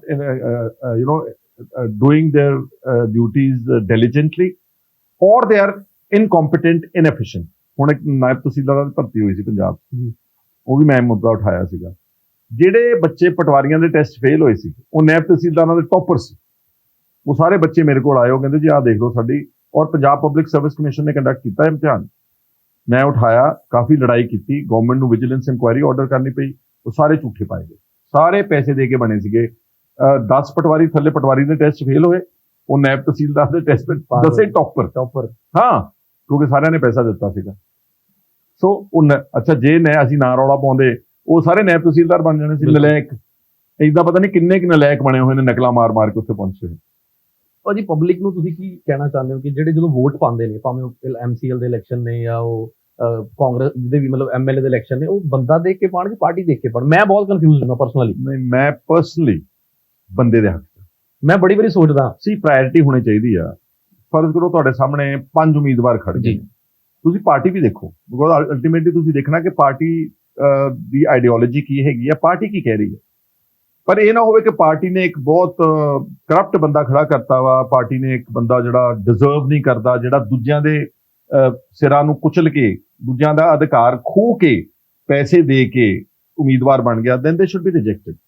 ਤੁਸੀਂ ਬੰਦਾ ਦੇਖੋ ਤੁਹਾਡਾ ਕੈਂਡੀਡੇਟ, ਕਿਉਂਕਿ ਤੁਸੀਂ ਉਸ ਕੈਂਡੀਡੇਟ ਨਾਲ 5 ਸਾਲ ਵਰਤਣਾ, ਚਾਹੇ ਕਾਉਂਸਲਰ ਬਣਦਾ, ਚਾਹੇ ਸਰਪੰਚ ਬਣਦਾ। ਸੋ ਮੈਂ ਤਾਂ ਹਮੇਸ਼ਾ ਇਹ ਪ੍ਰਚਾਰ ਕਰਦਾ ਕਿ 117 ਬੰਦੇ ਚੰਗੇ ਲੱਭਣੇ ਕਿੰਨੇ ਔਖੇ ਲੋਕਾਂ ਦੇ, ਕੋਈ ਔਖੇ ਨਹੀਂ। ਇੱਕ ਤੇ ਆਪਣੇ ਪਿੰਡ ਦਾ ਇੱਕ ਸਰਪੰਚ ਲੱਭਣਾ ਕਿੰਨਾ ਔਖਾ, ਆਪਣੇ ਵਾਰਡ ਦਾ। ਤੁਹਾਨੂੰ ਸਾਰੇ ਦੇਖੋ, ਹੁਣ ਤੁਸੀਂ ਇੱਕ ਵਾਰਡ 'ਚ ਰਹਿੰਦੇ ਹੋ, ਵਾਰਡ ਵਾਲਿਆਂ ਨੂੰ ਸਾਰਾ ਪਤਾ ਹੁੰਦਾ, ਹਰ ਇੱਕ ਦੀ ਰੈਪੂਟੇਸ਼ਨ ਪਤਾ ਹੁੰਦਾ। ਬਿਲਕੁਲ। So we should not vote blindly, vote according to your conscience, vote according to the qualities of the candidate, and also see the contribution of the party. ਇਹ combination ਜਾਂ ਬਣ ਸਕਦਾ, ਕੋਈ rocket science ਨਹੀਂ। ਬਿਲਕੁਲ। ਆਉਣ ਵਾਲੇ ਟਾਈਮ 'ਚ ਲੱਗਦਾ ਤੁਹਾਨੂੰ ਖੈਰਾ ਸਾਹਿਬ, ਜਿਵੇਂ ਚਲੋ ਅਸੀਂ ਤਾਂ ਪੰਜਾਬੀ 'ਚ ਪੋਡਕਾਸਟ ਕਰ ਰਹੇ ਹਾਂ, ਪਰ ਜਿਸ ਹਿਸਾਬ ਨਾਲ ਸਾਡੇ ਸਾਰੇ ਭੈਣ ਭਰਾ ਇੱਥੋਂ ਜਾ ਰਹੇ ਨੇ, ਯੰਗਸਟਰਸ ਇੰਨਾ ਜਾ ਰਿਹਾ, ਹਜ਼ਾਰ ਐਪਲੀਕੇਸ਼ਨਾਂ ਇੱਕ ਦਿਨ 'ਚ ਇਮੀਗ੍ਰੇਸ਼ਨ ਦੀਆਂ ਲੱਗ ਰਹੀਆਂ ਨੇ, ਕਿ ਆਉਣ ਵਾਲੇ ਟਾਈਮ 'ਚ ਸਾਨੂੰ ਪ੍ਰਚਾਰ ਵੀ ਹਿੰਦੀ 'ਚ ਸ਼ੁਰੂ ਕਰਨਾ ਪੈਣਾ।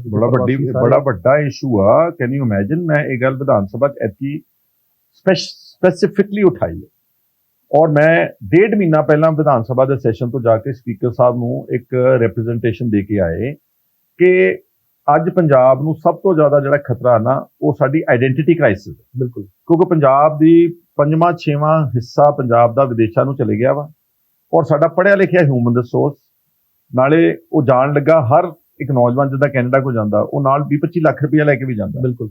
ਤੋ ਇੱਥੇ ਕੌਣ ਆ ਰਹੇ ਨੇ ਉਹਨਾਂ ਦੀ ਜਗ੍ਹਾ ਦੇ ਉੱਤੇ? ਉਹ ਆ ਰਹੇ ਨੇ ਜਿਹੜੇ ਜਿਹੜੇ ਪੰਜਾਬ ਤੋਂ ਬਾਹਰ ਦੇ ਰਹਿਣ ਵਾਲੇ ਜਿਨ੍ਹਾਂ ਨੂੰ ਪੰਜਾਬ ਨਾਲ ਕੋਈ ਪਿਆਰ ਨਹੀਂ, ਬਿਲਕੁਲ ਉਹ ਪੈਸੇ ਕਮਾਉਣ ਲਈ ਜੀ ਸਦਕੇ ਆਉਣ, ਕੰਮ ਕਰਨ, ਇੰਡਸਟਰੀ ਲਾਉਣ, ਫੈਕਟਰੀਆਂ ਲਾਉਣ, ਲੇਬਰ ਕਰਨ, ਜੋ ਵੀ ਧੰਦਾ ਕਰਨਾ। ਲੇਕਿਨ ਹਿਮਾਚਲ ਪ੍ਰਦੇਸ਼ ਨੇ ਇੱਕ ਬਿੱਲ ਬਣਾਇਆ ਹੋਇਆ, it's called Himachal Pradesh tenancy act 1972।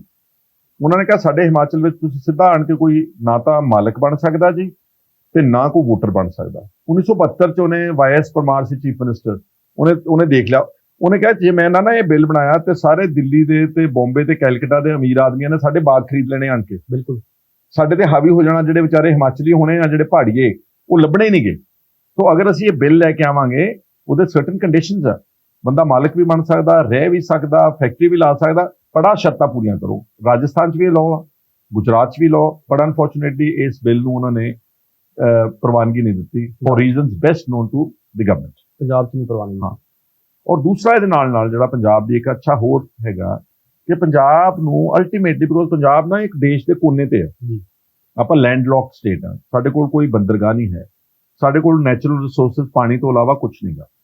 ਸੋ ਇਹਦਾ ਹੱਲ ਕੀ ਹੈਗਾ ਕਿ ਜੇ ਪੰਜਾਬ ਨੇ ਤਰੱਕੀ ਕਰਨੀ ਹੈ, agriculture, agro based industry and also industry, ਇਹਦਾ ਫਿਰ ਸਾਡਾ ਜਿਹੜਾ ਹੈਗਾ ਗੇਟਵੇ ਆ, ਜਿਹੜਾ ਸਾਡੇ ਤੋਂ ਸਭ ਤੋਂ ਲਾਗੇ ਗੇਟਵੇ ਹੈਗਾ, ਜਿਹੜਾ ਸੈਂਟਰਲ ਏਸ਼ੀਆ ਦਾ ਗੇਟਵੇ ਦਰਵਾਜ਼ਾ, ਉਹ ਪਾਕਿਸਤਾਨ ਦਾ ਬਾਰਡਰ, ਉਹ ਖੁੱਲਣਾ ਚਾਹੀਦਾ ਵਾ, ਤਾਂ ਕਿ ਸਾਡਾ ਸਮਾਨ ਸਾਰਾ ਪੂਰਾ ਰਸ਼ੀਆ ਤੱਕ, ਜਿਹੜੇ ਦੇਸ਼ ਨੇ ਮੰਗੋਲੀਆ, ਉਜ਼ਬੇਕਿਸਤਾਨ, ਤੁਰਕਮੇਨਿਸਤਾਨ, ਈਰਾਨ, ਇਹਨਾਂ ਦੇਸ਼ਾਂ ਵਿੱਚ ਬਹੁਤ ਠੰਡਾ ਏਰੀਆ ਵਾ, ਇਹਨਾਂ ਕੋਲ ਬਹੁਤਾ ਜ਼ਿਆਦਾ ਆਪਣੇ ਖਾਣ ਪੀਣ ਦਾ ਪ੍ਰਬੰਧ ਨਹੀਂ ਹੈਗਾ। ਸਾਡਾ ਸਮਾਨ ਉੱਥੇ ਜਾ ਕੇ 3 ਗੁਣਾ ਕੀਮਤ ਹੈ, ਕਣਕ ਦੀ ਕੀਮਤ 2.5 ਗੁਣਾ, ਬਿਲਕੁਲ ਗੰਨੇ ਦੀ ਕੀਮਤ 2.5 ਗੁਣਾ, ਪੋਸੀਬਲੀ ਤੁਹਾਡੇ ਹੋਜ਼ਰੀ ਦੇ ਪ੍ਰੋਡਕਟਸ, ਸਪੋਰਟਸ ਇੰਡਸਟਰੀ ਦੇ ਪ੍ਰੋਡਕਟਸ ਦੀ ਕਈ ਗੁਣਾ ਜ਼ਿਆਦਾ ਕੀਮਤ ਹੋਊਗੀ, but we are not allowed because border ਬੰਦ ਹੈਗਾ ਵਾ। ਸਾਡਾ ਸਵਾਲ ਪਾਕਿਸਤਾਨ ਨਹੀਂ ਹੈਗਾ, ਪਾਕਿਸਤਾਨ ਤਾਂ ਸਿਰਫ ਇੱਕ ਰਾਹ ਵਾ, ਬਿਕੋਜ਼ ਇਹ ਪੁਰਾਣਾ ਇਹਨੂੰ ਸਿਲਕ ਰੂਟ ਕਹਿੰਦੇ ਸੀ ਟੂਵਰਡ ਸੈਂਟਰਲ ਏਸ਼ੀਆ, ਸਾਰਾ ਵਪਾਰ ਇਸ ਰੂਟ ਰਾਹੀਂ ਹੁੰਦਾ ਸੀ, ਬਿਲਕੁਲ ਸਾਰੇ ਦੇਸ਼ ਦਾ ਹੁੰਦਾ ਸੀਗਾ। ਔਰ ਜੇ ਬਾਰਡਰ ਖੁੱਲੇਗਾ ਇਸ ਰੂਟ ਨੂੰ, ਉਹਦਾ ਫਾਇਦਾ ਹਰਿਆਣੇ ਨੂੰ ਵੀ ਹੋਏਗਾ, ਉਹਦਾ ਫਾਇਦਾ ਰਾਜਸਥਾਨ ਨੂੰ ਹੋਊਗਾ, ਉਹਦਾ ਫਾਇਦਾ ਹਿਮਾਚਲ ਨੂੰ ਹੋਊਗਾ, ਉਹਦਾ ਫਾਇਦਾ ਬਹੁਤ ਸਾਰੇ ਸੂਬਿਆਂ ਨੂੰ ਹੋਊਗਾ। ਸੋ ਇਹ ਦੋ ਹੱਲ ਨੇ ਜਿਹਦੇ ਨਾਲ ਪੰਜਾਬ ਇੱਕ ਆਈਡੈਂਟੀਟੀ ਬਚਾਵੇ ਆਪਣੀ, ਇੱਕ ਤਰੱਕੀ ਕਰਨ ਵਾਸਤੇ ਰਾਹ। ਕਹਿ ਰਹੇ ਸਰ, ਜਿਵੇਂ ਤੁਹਾਡਾ ਪਿਛਲਾ ਸਵਾਲ ਸੀਗਾ, ਮੈਂ ਉਹਦੇ 'ਚ ਸਵਾਲ ਨਹੀਂ ਪੁੱਛ ਪਾਇਆ। ਜਿਵੇਂ ਤੁਸੀਂ ਹਮੇਸ਼ਾ ਹਰ ਮੁੱਦੇ ਤੇ ਜਾਂਦੇ ਹੋ, ਭਾਵੇਂ ਉਹ ਪੋਲੀਟੀਕਲੀ ਹੋਵੇ, ਨਾਨ ਪੋਲੀਟੀਕਲ ਹੋਵੇ, ਮੈਂ ਬੜੀ ਜਗ੍ਹਾਵਾਂ ਤੇ ਤੁਹਾਨੂੰ ਦੇਖਿਆ ਜਿੱਥੇ ਜੇ ਤੁਸੀਂ ਨਾ ਵੀ ਜਾਂਦੇ ਤਾਂ ਵੀ ਸਰ ਜਾਣਾ ਸੀ, ਪਰ ਤੁਸੀਂ ਫਿਰ ਵੀ ਗਏ। ਕੀ ਤੁਹਾਨੂੰ ਲੱਗਦਾ ਕਿ ਪੰਜਾਬ ਦੇ ਵਿੱਚ ਇਦਾਂ ਦੇ ਹੋਰ ਜਿਹੜੇ ਵੱਡੇ ਚਿਹਰੇ ਨੇ, ਜਿਨ੍ਹਾਂ ਦੇ ਕਿਸੇ ਨੂੰ ਇੱਕ ਪਿੱਠ ਤੇ ਥਾਪੀ ਦੇਣ ਨਾਲ ਹੀ ਉਹਦੇ ਲਈ ਬੜੀ ਵੱਡੀ ਗੱਲ ਹੋ ਜਾਂਦੀ ਹੈ? ਫੋਰ ਐਗਜ਼ਾਮਪਲ, ਆਪਣੇ ਪੋਡਕਾਸਟ ਤੋਂ ਪਹਿਲਾਂ ਨਾ ਮੈਂ ਇੱਕ ਡਾਕਟਰ ਨੂੰ ਕਾਲ ਕੀਤੀ, ਜ਼ੀਰਾ ਤੋਂ ਸੀਗੇ, ਉਹ ਡਾਕਟਰ ਹਰਮਨ, ਸਰਕਾਰੀ ਡਾਕਟਰ ਨੇ। ਉਹਨਾਂ ਵਿਚਾਰਿਆਂ ਨੇ ਕੀ ਕੀਤਾ, ਇੱਕ ਵੀਡੀਓ ਪਾਈ ਉਹਨਾਂ ਨੇ ਪਰਸੋਂ, ਉਹਦੇ ਵਿੱਚ ਉਹਨਾਂ ਨੇ ਆਪਣੀ ਗਵਰਨਮੈਂਟ ਜਿਹੜਾ ਲੈਟਰ ਹੈਡ ਹੁੰਦਾ ਉਹਦੇ ਤੇ ਮੈਡੀਸਨ ਲਿਖ ਕੇ ਸਟੈਂਪ ਲਾ ਕੇ ਲਿਖਿਆ ਕਿ ਆਹ ਪੇਸ਼ੈਂਟ ਨੂੰ ਪ੍ਰੋਬਲਮ ਹੈ, ਇਹ ਉਹਦਾ ਸਾਲਟ ਵਰਜਨ ਹੈ। ਔਰ ਉਹਨਾਂ ਬਾਈ ਜੀ ਨੇ ਪੋਸਟ ਲਿਖੀ ਕਿ ਇੱਕ ਡਾਕਟਰ ਨੂੰ ਅਲਾਉਡ ਨਹੀਂ ਹੈ ਕੰਪਨੀ ਦੀ ਮੈਡੀਸਨ ਲਿਖਣਾ, ਮੈਂ ਸਾਲਟ ਲਿਖਿਆ। ਬੜਾ ਵਧੀਆ ਲੱਗਿਆ ਮੈਨੂੰ, ਮੈਂ ਉਹਨਾਂ ਨੂੰ ਕਿਹਾ, ਔਰ ਉਹਨਾਂ ਨੂੰ ਅੱਜ ਧਮਕੀਆਂ ਦੇਣੀਆਂ ਸ਼ੁਰੂ ਕਰਤੀਆਂ, ਡਾਕਟਰਸ ਨੇ ਚੱਕ ਦਿਆਂਗੇ। ਮੈਂ ਹੁਣੇ ਵੀਰ ਫੋਨ ਤੇ ਗੱਲ ਹੋਈ, ਉਹ ਕਹਿੰਦੇ ਮੈਨੂੰ ਇੰਨਾ ਹੀ ਮਾਣ ਬਹੁਤ ਹੈ ਕਿ ਤੁਹਾਡਾ ਫੋਨ ਆ ਗਿਆ, ਕਿ ਇੰਨੇ ਖੁਸ਼ ਹੋਏ, ਇੰਨੇ ਨਾ ਹੌਸਲਾ। ਬਿਲਕੁਲ। So like you are saying ਕਿ ਮੈਂ ਜਾਣਾ ਵਾ, ਮੈਨੂੰ ਮਤਲਬ ਕੋਈ ਮੈਨੂੰ ਆਪਣੇ, ਕਿਉਂਕਿ ਪਹਿਲਾਂ ਤਾਂ ਤੁਹਾਨੂੰ ਆਪਣੀ ਸਟੇਟ ਨਾਲ, ਆਪਣੀ ਧਰਤੀ ਨਾਲ ਪਿਆਰ ਹੋਣਾ ਚਾਹੀਦਾ। ਮੈਂ ਹਰ ਜਿੱਥੇ ਵੀ ਕਿਤੇ ਕੋਈ ਲੋਕਾਂ ਦਾ ਮੋਰਚਾ ਲੱਗਿਆ ਨਾ, ਚਾਹੇ ਹੁਣੇ ਮੈਂ ਪਿੱਛੇ ਗਿਆ ਸੀ ਘੱਲਖੁਰ ਜੀ, ਫਿਰੋਜ਼ਪੁਰ ਚ, ਉਹ ਸਾਡੇ ਪਾਣੀਆਂ ਦਾ ਮਸਲਾ ਵਾ। ਉਸ ਤੋਂ ਪਹਿਲਾਂ ਤੁਹਾਨੂੰ ਯਾਦ ਹੋਣਾ ਮੱਤੇਵਾੜਾ ਜਾਂ ਜੰਗਲ ਨੂੰ ਅਪਰੂਵ ਕਰਨ ਲੱਗੇ ਸੀ, ਨਹੀਂ ਉਠਾਇਆ ਸੀ ਮਸਲਾ ਵਿਧਾਨ ਸਭਾ, ਮੈਂ ਆਇਆ ਨਹੀਂ ਉੱਥੇ। ਇੰਨੇ ਕੁ ਜਾਣ ਨਾਲ ਇੱਕ ਤਾਂ ਲੋਕਾਂ ਨੂੰ ਹੌਸਲਾ ਅਫਜ਼ਾਈ ਹੋਈ, ਪਰ ਇਹ ਜਿਹੜਾ ਹੈਗਾ ਟੂ ਇੰਡਲਜ ਇਨ ਐਕਟਿਵਿਜ਼ਮ, ਇਹ ਤੁਹਾਡੀ ਪਰਸਨਲ ਚੋਇਸ ਹੈ। ਇਹ ਹੁਣ ਨੰਬਰ 1 ਪਰਸਨਲ ਚੋਇਸ ਹੈ। ਨੰਬਰ 2 ਜਿਹੜੇ ਬੈਠੇ ਨੇ ਲੋਕੀ, ਕੀ ਤੁਹਾਨੂੰ ਉੱਥੇ ਇਜਾਜ਼ਤ ਦੇਣਗੇ? ਬਹੁਤ ਸਾਰੇ ਲੀਡਰਸ ਨੂੰ ਉੱਥੇ ਲੋਕੀ ਬੁਲਾ ਕੇ ਰਾਜ਼ੀ ਨਹੀਂ, ਅਗਰ ਜਾਂਦੇ ਨੇ ਉੱਥੇ ਲੀਡਰਸ ਡਰਦੇ ਨੇ ਸਾਡੀ ਹੂਟਿੰਗ ਤਾਂ ਨਹੀਂ ਹੋ ਜੂਗੀ। ਸੋ ਵਾਹਿਗੁਰੂ ਦੀ ਕਿਰਪਾ ਨਾਲ, ਈਸ਼ਵਰ ਦੀ ਕਿਰਪਾ ਨਾਲ ਮੈਂ ਇਸ ਗੱਲ ਤੋਂ ਬਚਿਆ ਹੋਇਆ ਵਾਂ, ਮੈਨੂੰ ਬਹੁਤ ਇੱਜ਼ਤ ਮਾਣ ਦਿੰਦੇ ਨੇ ਲੋਕੀ। ਔਰ ਮੈਂ ਸਮਝਦਾ ਕਿ ਸਾਰੇ ਲੀਡਰਸ ਨੂੰ, ਸਾਰੇ ਪੋਲੀਟੀਕਲ ਲੀਡਰਸ ਨੂੰ ਅਦਰ ਦੈਨ ਪੋਲੀਟਿਕਸ ਥੋੜਾ ਹਿੱਸਾ ਆਪਣੇ ਸਮਾਜ ਵਿੱਚ ਕਿਸੇ ਤਰ੍ਹਾਂ ਨਾਲ ਵੀ, ਚਾਹੇ ਉਹ ਤੁਹਾਡੇ ਵਾਂਗੂ ਇਲਾਜ 'ਚ ਪਾ ਦੇਣ, ਚਾਹੇ ਐਜੂਕੇਸ਼ਨ 'ਚ ਪਾ ਦੇਣ, ਚਾਹੇ ਉਹ ਪਿੰਡਾਂ ਦੇ ਮਾਹੌਲ ਨੂੰ ਸਾਫ਼ ਸੁਥਰਾ ਕਰਨ 'ਚ ਪਾ ਲੈਣ, they must participate and contribute towards their society, ਕਿਉਂਕਿ ਇਕੱਲੀ ਸੋਸਾਇਟੀ, ਇਕੱਲਾ ਕਨਸਟੀਟੂਐਂਸੀ ਨਹੀਂ ਨਾ ਹੈਗੀ। ਬਿਲਕੁਲ, we are answerable to this society also. ਬਿਲਕੁਲ, ਮੈਂ ਵੀ ਕਹਿ ਲੱਗਾ ਸੀ, ਤੁਸੀਂ ਇਕੱਲੀ ਆਪਣੀ ਕਨਸਟੀਟੂਐਂਸੀ ਨਹੀਂ ਦੇਖਦੇ, ਤੁਸੀਂ ਉਸ ਤੋਂ ਬਾਹਰ ਵੀ ਬਹੁਤ ਟਰੈਵਲ ਕਰਦੇ ਹੋ, ਕੋਲੋਂ ਖਰਚਾ ਜਾ ਕੇ ਵੀ ਜਾਂਦੇ ਹੋ, ਹਾਲਾਂਕਿ ਉਸ ਕਨਸਟੀਟੂਐਂਸੀ ਨਾਲ ਤੁਹਾਡਾ ਕੋਈ ਲੈਣਾ ਦੇਣਾ, ਫਿਰ ਵੀ ਤੁਸੀਂ ਜਾਂਦੇ ਹੋ। ਬਿਲਕੁਲ, ਮੈਂ ਕਈ ਇਹੋ ਜਗ੍ਹਾ ਤੇ ਜਾਣਾ, ਮੈਂ ਕਿਹੜਾ ਇਲੈਕਸ਼ਨ ਲੜਨੀ ਉੱਥੋਂ, ਜੇ ਮੈਂ ਜਿਹੜੇ ਗੱਲਾਂ ਥਾਵਾਂ ਦਾ ਜ਼ਿਕਰ ਕੀਤਾ, ਮੈਂ ਉੱਥੋਂ ਕਿਹੜਾ ਚੋਣਾਂ ਲੜਨੀ। ਇੱਕ ਨਾ ਯੂਆਪਾ 'ਚ ਫੜ ਲਏ ਸੀ ਬੱਚੇ ਗਰੀਬਾਂ ਦੇ, ਦਲਿਤਾਂ ਦੇ। ਮੈਨੂੰ ਜਦੋਂ ਅਪਰੋਚ ਕੀਤਾ, ਆਈ ਵੈਂਟ ਟੂ ਵੇਰੀਅਸ ਸਿਟੀਜ਼, ਕਨਸਟੀਟੂਐਂਸੀਜ਼। ਮੈਂ ਪਟਿਆਲੇ ਗਿਆ, ਸੰਗਰੂਰ ਗਿਆ, ਮਾਨਸਾ ਗਿਆ। ਇੱਕ ਮੁੰਡਾ ਉੱਥੋਂ ਫੜਿਆ ਸੀਗਾ ਜੀ, ਬਿਲਕੁਲ ਸਮਾਣੇ ਦੇ ਨਾਲ ਹਰਿਆਣੇ 'ਚ ਬਾਰਡਰ ਆ, ਕੈਥਲ, ਉਸ ਸਾਈਡ ਤੋਂ। ਮੈਂ ਉਹਨਾਂ ਦੇ ਵੀ, ਮੈਂ ਕਿਹੜਾ ਕੈਥਲ ਤੋਂ ਇਲੈਕਸ਼ਨ ਲੜਨੀ ਸੀ। ਬਟ ਜਦੋਂ ਤੁਸੀਂ ਇਦਾਂ ਦਾ ਚੰਗਾ ਕੰਮ ਕਰਦੇ, ਤੁਹਾਡੀ ਆਤਮਾ ਨੂੰ ਖੁਸ਼ੀ ਮਿਲਦੀ ਹੈ। ਬਿਕੋਜ਼ ਜੇ ਤੁਸੀਂ ਕਹਿੰਦੇ ਕਿ ਮੈਂ ਜਨਤਾ ਨੂੰ ਜਵਾਬਦੇਹ ਹੈਗਾ, ਤੁਸੀਂ ਆਪਣੇ ਆਪ ਨੂੰ ਵੀ ਤਾਂ ਜਵਾਬਦੇਹ ਹੈ ਨਾ। ਹੁਣ ਤੁਸੀਂ ਕੰਮ ਕਰਦੇ ਹੋ, if you are doing this social work, I am sure ਕਿ ਜਦੋਂ ਕਿਸੇ ਗਰੀਬ ਦਾ ਇਲਾਜ ਹੋ ਜਾਂਦਾ, ਕੋਈ ਮਰਨ ਤੋਂ ਬਚ ਜਾਂਦਾ, ਕਿਸੇ ਦੇ ਬੱਚਾ ਬਿਮਾਰੀ ਤੋਂ ਨਿਕਲ ਆਉਂਦਾ, ਉਹ ਤੁਹਾਨੂੰ ਪਤਾ ਨਹੀਂ ਕਿੰਨੀਆਂ ਦੁਆਵਾਂ ਦੇ ਰਿਹਾ ਹੋਣਾ। So that is the real work. ਮੈਂ ਤੁਹਾਡੀ ਵੀਡੀਓ ਦੇਖੀ ਸੀ ਬਾਈ ਜੀ, ਜਿਹੜੀ ਤੁਸੀਂ ਇੱਕ ਵਾਰੀ ਪਾਈ ਸੀ ਨਾ ਯੂਆਪਾ ਤੇ, ਤੁਸੀਂ ਯੂਆਪਾ ਤੇ ਬਹੁਤ ਜ਼ੋਰ ਲਾਉਂਦੇ ਹੋ। ਮੈਂ ਤੁਹਾਡੀਆਂ ਵੀਡੀਓਜ਼ ਦੇਖੀਆਂ, ਜਿਹੜਾ ਤੁਸੀਂ ਦਰਦ ਚ ਲੱਗਦਾ ਨਾ, ਮੈਂ ਜਦੋਂ ਤੁਹਾਡੀ ਵੀਡੀਓਜ਼ ਦੇਖਦਾ 15-15 ਮਿੰਟ ਦੀਆਂ, ਮੈਂ ਸੋਚਦਾ ਕਿ ਤੁਸੀਂ ਯੂਆਪਾ ਕਦੀ ਪਿੰਡ ਤੇ ਹੰਡਾਈ ਹੈ, ਜਿਹੜਾ ਤੁਸੀਂ ਇੰਨਾ ਬੋਲਦੇ ਹੋ। ਸਿੱਧੂ ਮੂਸੇਵਾਲੇ ਦੀ ਵੀਡੀਓ ਵੀ ਮੈਂ ਇੱਕ ਵਾਰੀ ਤੁਸੀਂ ਪਾਈ ਸੀ, ਜਦੋਂ ਗਾਣਾ ਆਇਆ ਸੀਗਾ ਕਿ ਜੱਟ ਉੱਤੇ ਕੇਸ, ਜਿਹੜਾ ਸੰਜੇ ਦੱਤ ਤੇ। ਬੇਟੇ ਇਦਾਂ ਵਾ ਕਿ ਐਨਐਸਸੀ ਜਿਹੜੀ ਹੁਣ ਚੱਲ ਰਹੀ ਆ, these are all black laws, these are all obsolete laws। ਇਹ ਕੀ ਹੈ, ਮਾੜਾ ਜਿਹਾ ਖੁੱਲ ਕੇ ਸਮਝਾਓ, ਲੌਜ ਕੀ ਹੁੰਦਾ? ਨੈਸ਼ਨਲ ਸਿਕਿਉਰਿਟੀ ਐਕਟ ਗਵਰਨਮੈਂਟ ਨੂੰ ਇਹ ਦਿੰਦੀ ਆ, ਅਧਿਕਾਰ ਦਿੰਦੀ ਕਿ ਕਿਸੇ ਬੰਦੇ ਨੂੰ ਤੁਸੀਂ 1 ਸਾਲ ਲਈ ਨਜ਼ਰਬੰਦ ਕਰ ਸਕਦੇ ਹੋ। ਕੋਈ ਜ਼ਮਾਨਤ ਨਹੀਂ, ਸਿਰਫ ਇੱਕ ਸੋਰਸ ਰਿਪੋਰਟ ਲੈਣੀ ਕਿਸੇ ਸਬ ਇੰਸਪੈਕਟਰ ਤੋਂ ਕਿ ਮੈਨੂੰ ਪਤਾ ਲੱਗਿਆ ਕਿ ਖਹਿਰਾ ਸਾਹਿਬ ਦੇਸ਼ ਨੂੰ ਤੋੜਨ ਦੀ ਜਾਂ ਫਲਾਣੇ ਨੂੰ ਹਮਲਾ ਕਰਨ ਦੀ ਸਾਜ਼ਿਸ਼ ਕਰ ਰਹੇ ਨੇ, ਇਸ ਲਈ ਇਹਨਾਂ ਨੂੰ ਫੜਨਾ ਜ਼ਰੂਰ ਹੈ। ਇਹ ਝੂਠੀ ਵੀ ਹੋ ਸਕਦੀ ਹੈ? ਇਹ ਹੁੰਦੀਆਂ ਝੂਠੀਆਂ, ਇਹ ਪ੍ਰੀਵੈਂਟਿਵ ਡਿਟੈਂਸ਼ਨ ਕਹਿੰਦੇ ਨੇ। ਹੁਣ ਜਿੱਦਾਂ ਅੱਜ ਕੱਲ੍ਹ ਲੇਟੈਸਟ ਚੱਕ ਕੇ ਲੈ ਗਏ ਨੇ ਬੰਦੇ, ਅਸਾਮ ਲੈ ਗਏ ਨੇ। ਹੁਣ ਦੱਸੋ ਤੁਸੀਂ ਮੈਨੂੰ, ਉਹ ਨਾ ਉਹਨਾਂ ਦਾ ਵਕੀਲ ਪਹੁੰਚ ਸਕੇ, ਨਾ ਉਹ ਵਿਚਾਰੇ ਰੋਟੀ ਉੱਥੋਂ ਦੀ ਖਾ ਸਕਣ, ਨਾ ਉਹਨਾਂ ਨੂੰ ਮੌਸਮ ਉਹ ਪਚੇ, ਨਾ ਉਹਨਾਂ ਨੂੰ ਜ਼ੁਬਾਨ ਸਮਝ ਆਵੇ। ਤੁਸੀਂ ਜੇ ਇਹਨੂੰ ਕਹਿੰਦੇ ਬਲੈਕ ਲਾਜ਼। ਇਹ ਕਿਸੇ ਵੇਲੇ ਪੰਜਾਬ ਟਾਡਾ ਲੱਗਦੀ ਸੀ ਜੀ, TADA ਜੀ, ਜੋ ਸੰਜੇ ਦੱਤ ਤੇ ਲੱਗੀ। ਹਾਂ, TADA ਨੂੰ ਹੀ ਬਾਅਦ ਚ ਯੂਆਪਾ ਕੀਤਾ। ਮੈਂ ਤਾਂ ਕਹਿੰਦਾ, ਤੁਸੀਂ ਪੁੱਛਿਆ ਕਿ ਹੰਡਾਇਆ, ਮੇਰੇ ਡੈਡ 1980s ਵਿੱਚ ਨੈਸ਼ਨਲ ਸਿਕਿਉਰਿਟੀ ਐਕਟ ਵਿੱਚ ਡਿਟੇਨ ਕੀਤੇ ਜਾਂਦੇ ਸੀ। ਇਦਾਂ ਹੀ ਫਰਜ਼ੀ ਰਿਪੋਰਟ ਲੈਣੀ ਕਿ ਪੁਲਿਸ ਵਾਲੇ ਤੋਂ ਬਗਾਈ ਵਧੇ, ਫਾਰਮਰ ਐਜੂਕੇਸ਼ਨ ਮਿਨਿਸਟਰ, ਏਡੇ ਰਿਸਪੌਂਸਿਬਲ ਬੰਦੇ ਤਾਂ ਨਹੀਂ ਸੀਗੇ, ਤੇ ਉਹਨਾਂ ਨੂੰ ਡਿਟੇਨ ਕਰਕੇ 3 ਜਾਂ 4 ਵਾਰੀ ਲੱਗੀ। ਇੱਕ ਵਾਰੀ ਲੈ ਗਏ ਅਗਰਤਲਾ ਦੀ ਜੇਲ੍ਹ ਚ, ਤ੍ਰਿਪੁਰਾ, ਵੈਸਟ ਬੰਗਾਲ ਦੇ ਨਾਲ ਹੈ ਸਟੇਟ। ਇੱਕ ਵਾਰੀ ਲੈ ਗਏ ਹਜ਼ਾਰੀਬਾਗ ਇਨ ਬਿਹਾਰ, ਇੱਕ ਵਾਰੀ ਰੱਖਿਆ ਤਿਹਾੜ ਜੇਲ੍ਹ। ਅਸੀਂ ਤਾਂ ਲੜ ਲਿਆ ਉਹਨਾਂ ਦੀ ਡਿਟੈਂਸ਼ਨ। ਸੁਪਰੀਮ ਕੋਰਟ ਜਾ ਕੇ ਜਾਂ ਹਾਈ ਕੋਰਟ ਜਾ ਕੇ ਕੁਆਸ਼ ਕਰਾ ਲਈਆਂ ਸੀ। 3 ਚੋਂ 2 ਡਿਟੈਂਸ਼ਨ ਕੁਆਸ਼ ਹੋ ਗਈਆਂ, 1 ਸਾਲ ਪੂਰਾ ਕੱਟਣਾ ਪਿਆ ਸੀ। ਸੋ ਆਈ ਫੀਲ ਦ ਪੇਨ। ਹੁਣ ਜਿਹਨਾਂ ਦੇ ਲੱਗਦੀ ਇਹ, ਜਿੱਦਾਂ ਮੈਂ ਤੁਹਾਨੂੰ ਕਿਹਾ ਕਿ ਮੈਂ ਯੂਆਪਾ ਦੇ ਬੱਚੇ ਛਡਾਉਣ ਗਿਆ, ਉਹ ਏਡੇ ਗਰੀਬ ਸੀਗੇ, ਮਤਲਬ ਉਹਨਾਂ 'ਚ ਇਹ ਹਿੰਮਤ ਵੀ ਨਹੀਂ ਸੀ ਕਿ ਮੈਂ ਆਪਣਾ ਵਕੀਲ ਖੜਾ ਕਰ ਸਕਾਂ। ਦੇ did not have the capacity. ਤੇ ਉਹਨਾਂ ਹੁਣ ਗਵਰਨਮੈਂਟਾਂ ਕੀ ਕਰਦੀਆਂ, ਇਦਾਂ ਦੇ ਬੰਦਿਆਂ ਨੂੰ ਯੂਆਪਾ, NSA, ਟਾਡਾ ਲਾ ਕੇ ਉਹ ਬਾਕੀ ਸਾਰਿਆਂ ਨੂੰ ਦਹਿਸ਼ਤ ਪੈਦਾ ਕਰਦੇ ਨੇ। ਤੁਸੀਂ ਮੈਨੂੰ ਦੱਸੋ, ਪਿਛਲੇ ਦਿਨਾਂ ਜੋ ਪੰਜਾਬ 'ਚ ਵਾਪਰਿਆ, ਪੰਜਾਬ ਦੇ ਵਿੱਚ ਕਿਤੇ ਵੀ ਕੋਈ ਲਾਅ ਐਂਡ ਆਰਡਰ ਇਸ਼ੂ ਹੋਇਆ? ਕੋਈ ਬੰਦੇ ਮਰੇ ਹੋਣ, ਕੋਈ ਬਲਾਸਟ ਹੋਇਆ ਹੋਵੇ, ਕੋਈ ਟੈਰਰ ਐਕਟੀਵਿਟੀ ਹੋਈ ਹੋਵੇ? ਨਥਿੰਗ। ਬਟ ਗਵਰਨਮੈਂਟ ਨੇ ਐਸਾ ਹਵਾ ਕ੍ਰੀਏਟ ਕੀਤਾ ਫॉर ਪੋਲੀਟੀਕਲ ਗੇਨਸ। ਅਸਲ ਟੈਰਰ ਐਕਟਸ ਕਿਹੜੇ ਨੇ? ਜਿੱਦਾਂ ਮੌੜ 'ਚ ਬੱਚੇ ਮਰ ਗਏ ਸੀਗੇ, ਜਿੱਦਾਂ 2017 ਦੀ ਇਲੈਕਸ਼ਨ ਤੋਂ ਪਹਿਲਾਂ ਇੱਕ ਬਲਾਸਟ ਹੋਇਆ ਸੀ ਜਿਹਦੇ 'ਚ RDX ਯੂਜ਼ ਹੋਈ ਸੀ। That is a terror act. ਉਹਦੇ 'ਚ 7 ਚੋਂ 5 ਬੱਚੇ ਸੀ ਮਰੇ। ਉਹਦੇ ਤੇ ਕਿਸੇ ਨੂੰ ਫੜਿਆ ਨਹੀਂ ਅੱਜ ਤੱਕ। ਬਿਸ਼ਨੋਈ ਗੈਂਗਸਟਰ ਜੇਲ੍ਹਾਂ 'ਚ ਬੈਠਾ ਇੰਟਰਵਿਊ ਦਿੰਦਾ ਵਾ, ਉਹਦੇ ਤੇ ਕੋਈ ਐਕਸ਼ਨ ਹੋਇਆ ਨਹੀਂਗਾ। ਸੋ ਦੇਅਰਫੋਰ ਇਹ ਮੋਸਟਲੀ ਜਿਹੜੇ ਲਾਜ਼ ਨੇ ਇਹ ਮਿਸਯੂਜ਼ ਹੁੰਦੇ, ਤਾਂ ਕਰਕੇ ਮੈਂ ਅਪੋਜ਼ ਕਰਦਾ। ਬਈ ਜਦੋਂ ਕਿਸੇ ਤੇ ਝੂਠਾ ਇਲਜ਼ਾਮ ਲੱਗਦਾ ਹੈ, ਮੈਨੂੰ ਆਪਣੀਆਂ ਗੱਲਾਂ ਯਾਦ ਆ ਗਈਆਂ, ਕਈ ਵਾਰ ਸਾਡੇ ਤੇ ਵੀ ਝੂਠੇ ਇਲਜ਼ਾਮ ਲੱਗਦੇ ਨੇ, ਫਿਰ ਬੰਦਾ ਸੱਚਾਈ ਦੀ ਉਮੀਦ ਕਿੱਥੋਂ ਕਰੇ? ਕੋਈ ਹੈ ਮਤਲਬ ਦੇਸ਼ 'ਚ ਕੋਈ ਐਸਾ ਮਤਲਬ ਕੋਈ ਐਸਾ ਕੋਨਾ ਹੈ ਜਿੱਥੇ ਬੰਦਾ ਝੂਠਾ ਫਸਣ ਤੋਂ ਬਾਅਦ, ਤੁਸੀਂ ਵੀ ਮੇਰੇ ਖਿਆਲ ਨਾਲ ਹੁਣੇ ਪਿੱਛੇ ਵੀ ਜਦੋਂ ਇਲੈਕਸ਼ਨ ਲੜੇ ਸੀ, ਜੇਲ੍ਹ 'ਚ ਸੀ ਤੁਸੀਂ। ਮੈਂ ਉਹੀ ਤਾਂ ਤੁਹਾਨੂੰ ਕਿਹਾ ਨਾ, ਇਹਨੂੰ ਫਿਰ ਤੁਹਾਨੂੰ ਦ੍ਰਿੜਤਾ ਨਾਲ ਲੜਨਾ ਪੈਂਦਾ ਵਾ। ਕਿਉਂਕਿ ਇੱਕ ਗੱਲ ਤੁਸੀਂ ਅੱਛੀ ਤਰ੍ਹਾਂ ਅਨਮੋਲ ਜਾਣਦੇ ਹੋ, ਜਦੋਂ ਬੰਦਾ ਸੱਚਾ ਹੁੰਦਾ ਨਾ, ਉਹਦੇ ਅੰਦਰ ਸ਼ਕਤੀ ਲੜਨ ਦੀ ਬਹੁਤ ਹੁੰਦੀ ਹੈ। ਜਿਹੜਾ ਬੰਦਾ ਚੋਰ ਹੈ, ਝੂਠਾ, ਉਹ ਭਾਵੇਂ 100 ਗੱਲਾਂ ਬਣਾਵੇ, ਉਹਦੀ ਗੱਲ ਉਹਦੇ ਚਿਹਰੇ ਤੋਂ ਛਲਕਦੀ ਨਹੀਂ, ਉਹਦੀ ਬਾਡੀ ਲੈਂਗੁਏਜ ਉਹ ਸਪੋਰਟ ਹੀ ਨਹੀਂ ਕਰਦੀ, ਉਹਦਾ ਫੇਸ਼ੀਅਲ ਰਿਐਕਸ਼ਨ ਉਹਨੂੰ ਸਪੋਰਟ ਹੀ ਨਹੀਂ ਕਰੂਗਾ। ਸੋ ਜਿੱਦਾਂ ਹੁਣ ਤੁਹਾਡੇ ਤੇ ਵੀ ਮੈਂ ਉਹ ਸੁਣੀਆਂ ਸਾਰੀਆਂ ਗੱਲਾਂ, and you fought it very bravely. ਮੈਨੂੰ ਫੜ ਕੇ ਅੰਦਰ ਦੇ ਦਿੱਤਾ ਜੀ, ਮੇਰੇ ਤੇ ਡਰੱਗਸ ਦਾ, NDPS ਦਾ, ਬਿਕੋਜ਼ ਮੈਂ ਐਕਟਿਵਿਸਟ ਹਾਂ, ਮੈਂ ਪੋਲੀਟੀਸ਼ੀਅਨ ਹਾਂ। ਉਹ ਸਾਰੀਆਂ ਸਰਕਾਰਾਂ ਦੀ ਕੋਸ਼ਿਸ਼ ਹੁੰਦੀ ਵੀ ਇਹਨੂੰ ਦਬਾਓ, ਵਿਧਾਨ ਸਭਾ 'ਚ ਮੈਂ ਬੋਲਣਾ, ਉਹ 92 ਦੇ 92 ਕਹਿੰਦੇ ਬਿਠਾਓ ਇਹਨੂੰ, ਰੌਲਾ ਪਾਓ।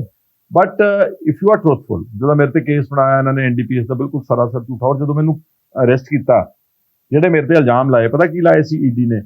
उन्होंने ने प्रेस रिलीज जारी की थी कि इसके पास फेक पासपोर्ट्स हैं, इसके पास डॉलर्स पता नहीं किन्ने लाते, 1 लाख के 20,000 डॉलर, 19,000 डॉलर विदेशों चों लैके आया वा।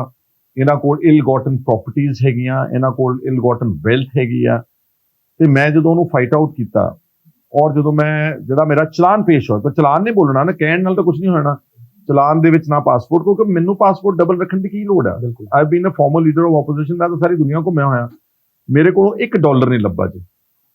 अक्सर मैं किसी देश जाऊंगा, कहते जी अमेरिका तो लैके आए सी, मैं जेब पा के ले आऊंगा।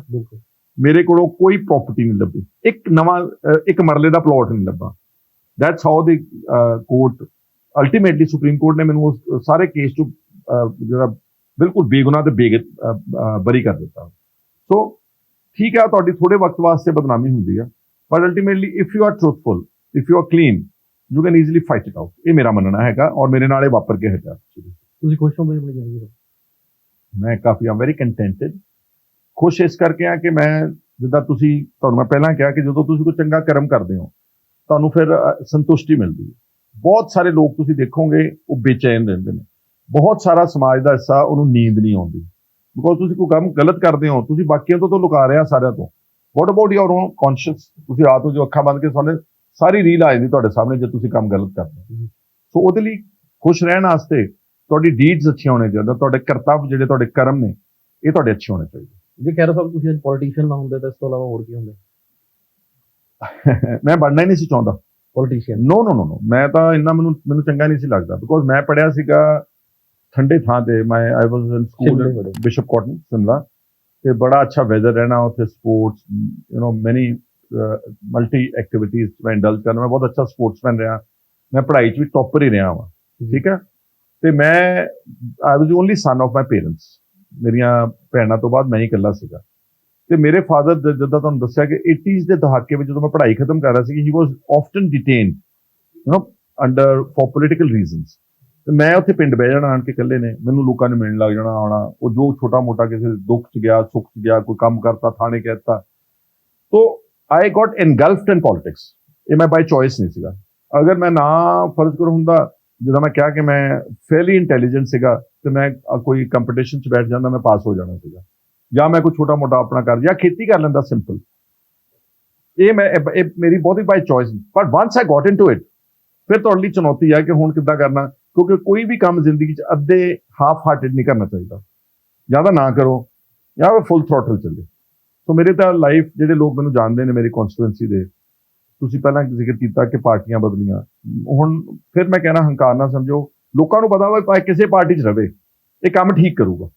ਇਹ ਕ੍ਰੈਡੀਬਿਲਿਟੀ ਮੇਰੀ ਪਿਛਲੇ 25 ਸਾਲ 'ਚ ਮੇਰੀ ਕਮਾਈ ਹੈ, ਮੇਰੀ ਕ੍ਰੈਡੀਬਿਲਿਟੀ ਮੇਰੀ ਕਮਾਈ। ਇਹ ਤਾਂ ਮੈਂ ਵੀ ਕਹਿਣਾ, ਮੈਂ ਤੁਹਾਨੂੰ ਬੀਇੰਗ ਸੁਖਪਾਲ ਖਹਿਰਾ ਜੀ ਪਸੰਦ ਕਰਦਾ। ਤੁਸੀਂ ਕਈ ਵਾਰ ਤੁਹਾਡੇ ਟੌਪਿਕ ਤੇ ਵੀ ਮੇਰੀ ਕਿਸੇ ਨਾਲ ਗੱਲ ਹੋ ਜਾਂਦੀ ਕਿ ਉਹ ਚਾਹਤੇ ਕਿ ਮੈਨੂੰ ਬੰਦਾ ਬਹੁਤ ਘੈਂਟ ਲੱਗਦੇ ਨੇ। ਬਾਕੀ ਉਹਨਾਂ ਦਾ, ਕਿਉਂਕਿ ਹੁਣ ਜਿੰਨਾ ਤੁਹਾਡਾ ਤਜਰਬਾ ਜ਼ਿੰਦਗੀ ਦਾ ਉਹਨਾਂ ਮੇਰਾ ਨਹੀਂ, ਬੀਇੰਗ ਇਨ ਪੋਲਿਟਿਕਸ, ਤਾਂ ਮੈਨੂੰ ਲੱਗਦਾ ਹੁੰਦਾ ਕਿ ਯਾਰ ਮੈਂ ਇਸ ਬੰਦੇ ਨੂੰ ਲਾਈਕ ਕਰਦਾ, ਮੈਂ ਇਸ ਬੰਦੇ ਨੂੰ ਪਸੰਦ ਕਰਦਾ। ਅੱਗੇ ਇਹਨਾਂ ਦਾ ਕੀ ਡਿਸੀਜਨ ਹੈ, ਮੈਂ ਉਹਨਾਂ ਦੇ ਨਾਲ। ਕਰੈਕਟ। ਹੁਣ ਉਹ ਗੁੱਡ ਹੈ ਕੋ ਬੈਡ, ਉਹ ਆਪਣਾ ਕਰਮ ਹੈ। ਕਰਮਾਂ 'ਚ ਯਕੀਨ ਕਰਦੇ ਹੋ ਸਰ? 100% ਮੈਂ ਕਹੀ ਤਾਂ ਜਾਣਾ ਵਾ, ਚੰਗੇ ਕਰਮ ਕਰੋਗੇ ਤਾਂ ਚੰਗਾ ਫਲ ਮਿਲਦਾ ਵਾ। ਬਹੁਤੇ ਤਾਂ ਲੋਕੀ ਜਿਹੜੇ ਅਸਲ ਕਹਿੰਦੇ ਨੇ ਕਿ ਪੁਰਾਣੇ ਜੀਵਨ ਦਾ ਕਰਮ ਹੈਗਾ, maybe that theory is also correct, ਕਿਉਂਕਿ ਜੇ ਕਿਸੇ ਨੇ ਪੁਰਾਣੇ ਚੰਗੇ ਕਰਮ ਕੀਤੇ ਨੇ ਤੇ ਉਹ ਚੰਗੇ ਥਾਂ ਪੈਦਾ ਹੁੰਦਾ। ਮੈਂ ਤੁਹਾਨੂੰ ਅਮਰਿੰਦਰ ਸਿੰਘ ਦਾ ਉਦਾਹਰਨ ਦਿੰਦਾ, ਉਹਦੇ ਚੰਗੇ ਕਰਮ ਸੀਗੇ ਤਾਂ ਉਹ ਰਾਜੇ ਦੇ ਪੈਦਾ ਹੋਇਆ। ਬਿਲਕੁਲ। ਚੰਗੇ ਘਰ ਪੈਦਾ ਹੋਇਆ ਤਾਂ ਉਹਨੂੰ ਇੱਕ ਮੌਕਾ ਮਿਲਿਆ ਪੰਜਾਬ ਦੇ ਵਿੱਚ ਚੀਫ ਮਿਨਿਸਟਰ ਬਣਨ ਦਾ। ਜੇ ਫਰਜ਼ ਕਰੋ ਅਨਫੋਰਚੂਨੇਟਲੀ ਕਿਤੇ ਕੋਈ ਆਦਮੀ ਗਰੀਬ ਘਰ, ਪਹਿਲਾਂ ਤਾਂ ਉਹਦੀ ਸਟਰਗਲ 'ਚ ਜ਼ਿੰਦਗੀ ਲੰਘ ਜਾਂਦੀ ਸਾਰੀ। ਸੋ ਪੁਰਾਣੇ ਲਾਈਫ ਦੇ ਕਰਮਾਂ ਦਾ ਆਲਦੋ ਥੋੜਾ ਜਿਹਾ ਔਖਾ ਟੂ ਬਲੀਵ ਹੈ, ਪਰ ਕਰੰਟ ਕਰਮਾਂ ਦਾ ਤਾਂ 100% ਫਲ ਹੈਗਾ। ਤੁਸੀਂ ਇੱਕ ਕੰਮ ਕਰਿਓ, ਤੁਸੀਂ ਦੇਖ ਲਿਓ, ਬਹੁਤਿਆਂ ਨੂੰ ਸਜ਼ਾ ਇੱਥੇ ਮਿਲ ਜਾਂਦੀ ਹੈ। ਬਿਲਕੁਲ। ਕੋਈ ਤੁਹਾਨੂੰ ਲੱਗੂਗਾ ਕਿ ਉਹ ਨਿਕਲ ਗਿਆ ਪਰਮਾਤਮਾ ਦੀ ਕਚਹਿਰੀ 'ਚੋਂ, ਉਹ ਕਿਤੇ ਨਾ ਕਿਤੇ ਫਸਿਆ ਹੋਊਗਾ ਜ਼ਰੂਰ। ਸੋ ਭੁਗਤਣਾ ਪੈਂਦਾ ਇੱਥੇ। ਤਾਂ ਉਹ ਤਾਂ ਆਪਾਂ ਨੂੰ ਹਮੇਸ਼ਾ ਸਾਰੇ ਧਰਮ, ਦੇਖੋ ਮੈਂ ਸਾਰਿਆਂ ਧਰਮਾਂ ਦਾ ਸਤਿਕਾਰ ਕਰਦਾ, ਸਾਰੇ ਧਰਮਾਂ ਦਾ ਫਿਲਾਸਫੀ ਇੱਕ ਹੀ ਹੈ, ਉਹ ਹੈਗੀ ਹੈ ਸੱਚ। ਔਰ ਰਾਹ ਅਲੱਗ-ਅਲੱਗ ਬਣਾਏ ਆਪਾਂ ਆਪਣੇ ਸਾਰੇ ਜਿਹੜੇ ਪ੍ਰਚਾਰਕ ਨੇ, ਲੇਕਿਨ ਏਜੰਡਾ ਤੇ ਜਿਹੜਾ ਹੈਗਾ ਗੋਲ ਹੈ, that is only one. And ਕੋਈ ਧਰਮ ਤੁਹਾਨੂੰ ਕਹਿੰਦਾ ਕਿ ਨਫ਼ਰਤ ਕਰਾਓ ਜੀ, ਕੋਈ ਧਰਮ ਕਹਿੰਦਾ ਕਿ ਜੀ ਤੁਸੀਂ ਡਰੱਗਸ ਕਰੋ, ਕੋਈ ਧਰਮ ਕਹਿੰਦਾ ਕਿ ਚੋਰੀ ਕਰੋ, ਕੋਈ ਧਰਮ ਕਹਿੰਦਾ ਝੂਠ ਬੋਲੋ। So I do definitely believe in this theory of karma. ਮੈਨੂੰ ਬਹੁਤ ਵਧੀਆ ਲੱਗਿਆ ਸਰ ਤੁਹਾਡਾ ਪੋਡਕਾਸਟ ਕਰਕੇ। ਜਾਂਦੇ ਫਿਰ ਵੀ ਤੁਸੀਂ ਕੋਈ ਆਪਣੀ ਲਾਈਫ ਦੀ ਸਭ ਤੋਂ ਬੈਸਟ ਐਡਵਾਈਸ ਯੰਗਸਟਰਸ ਨੂੰ ਜਾਂ ਇੱਕ ਆਮ ਲੋਕਾਂ ਨੂੰ ਦੇਣਾ ਚਾਹੁੰਦੇ ਹੋ ਕਿ ਆਪਣੀ ਜ਼ਿੰਦਗੀ 'ਚ ਅਪਣਾਉਣ, ਜਿਹਦੇ ਨਾਲ ਉਹ? ਦੇਖੋ ਮੈਂ ਤਾਂ ਫਿਰ ਇਹੀ ਕਹੂੰਗਾ, ਜਿਹੜੇ ਅਗਰ ਤਾਂ ਮੈਂ ਜੋ ਕੀਤਾ ਵਾ ਤਾਂ ਮੈਂ ਉਹੀ ਪ੍ਰੋਫੈਸ ਕਰੂੰਗਾ। I will only say that choose the right path. ਜਦੋਂ ਹੁਣ ਮੈਂ ਪੋਲੀਟਿਕਸ ਵਿੱਚ ਜਾ ਰਿਹਾ ਹਾਂ, ਹੁਣ ਲੋਕੀ ਕਈ ਕਹਿੰਦੇ ਜੀ ਤੈਨੂੰ ਇੰਨੇ ਸਾਲ ਹੋ ਗਏ ਲੜਦਿਆਂ ਨੂੰ, ਤੁਸੀਂ ਕਿਸੇ ਮੁਕਾਮ ਤੇ ਨਹੀਂ ਪਹੁੰਚੇ, ਠੀਕ ਹੈ।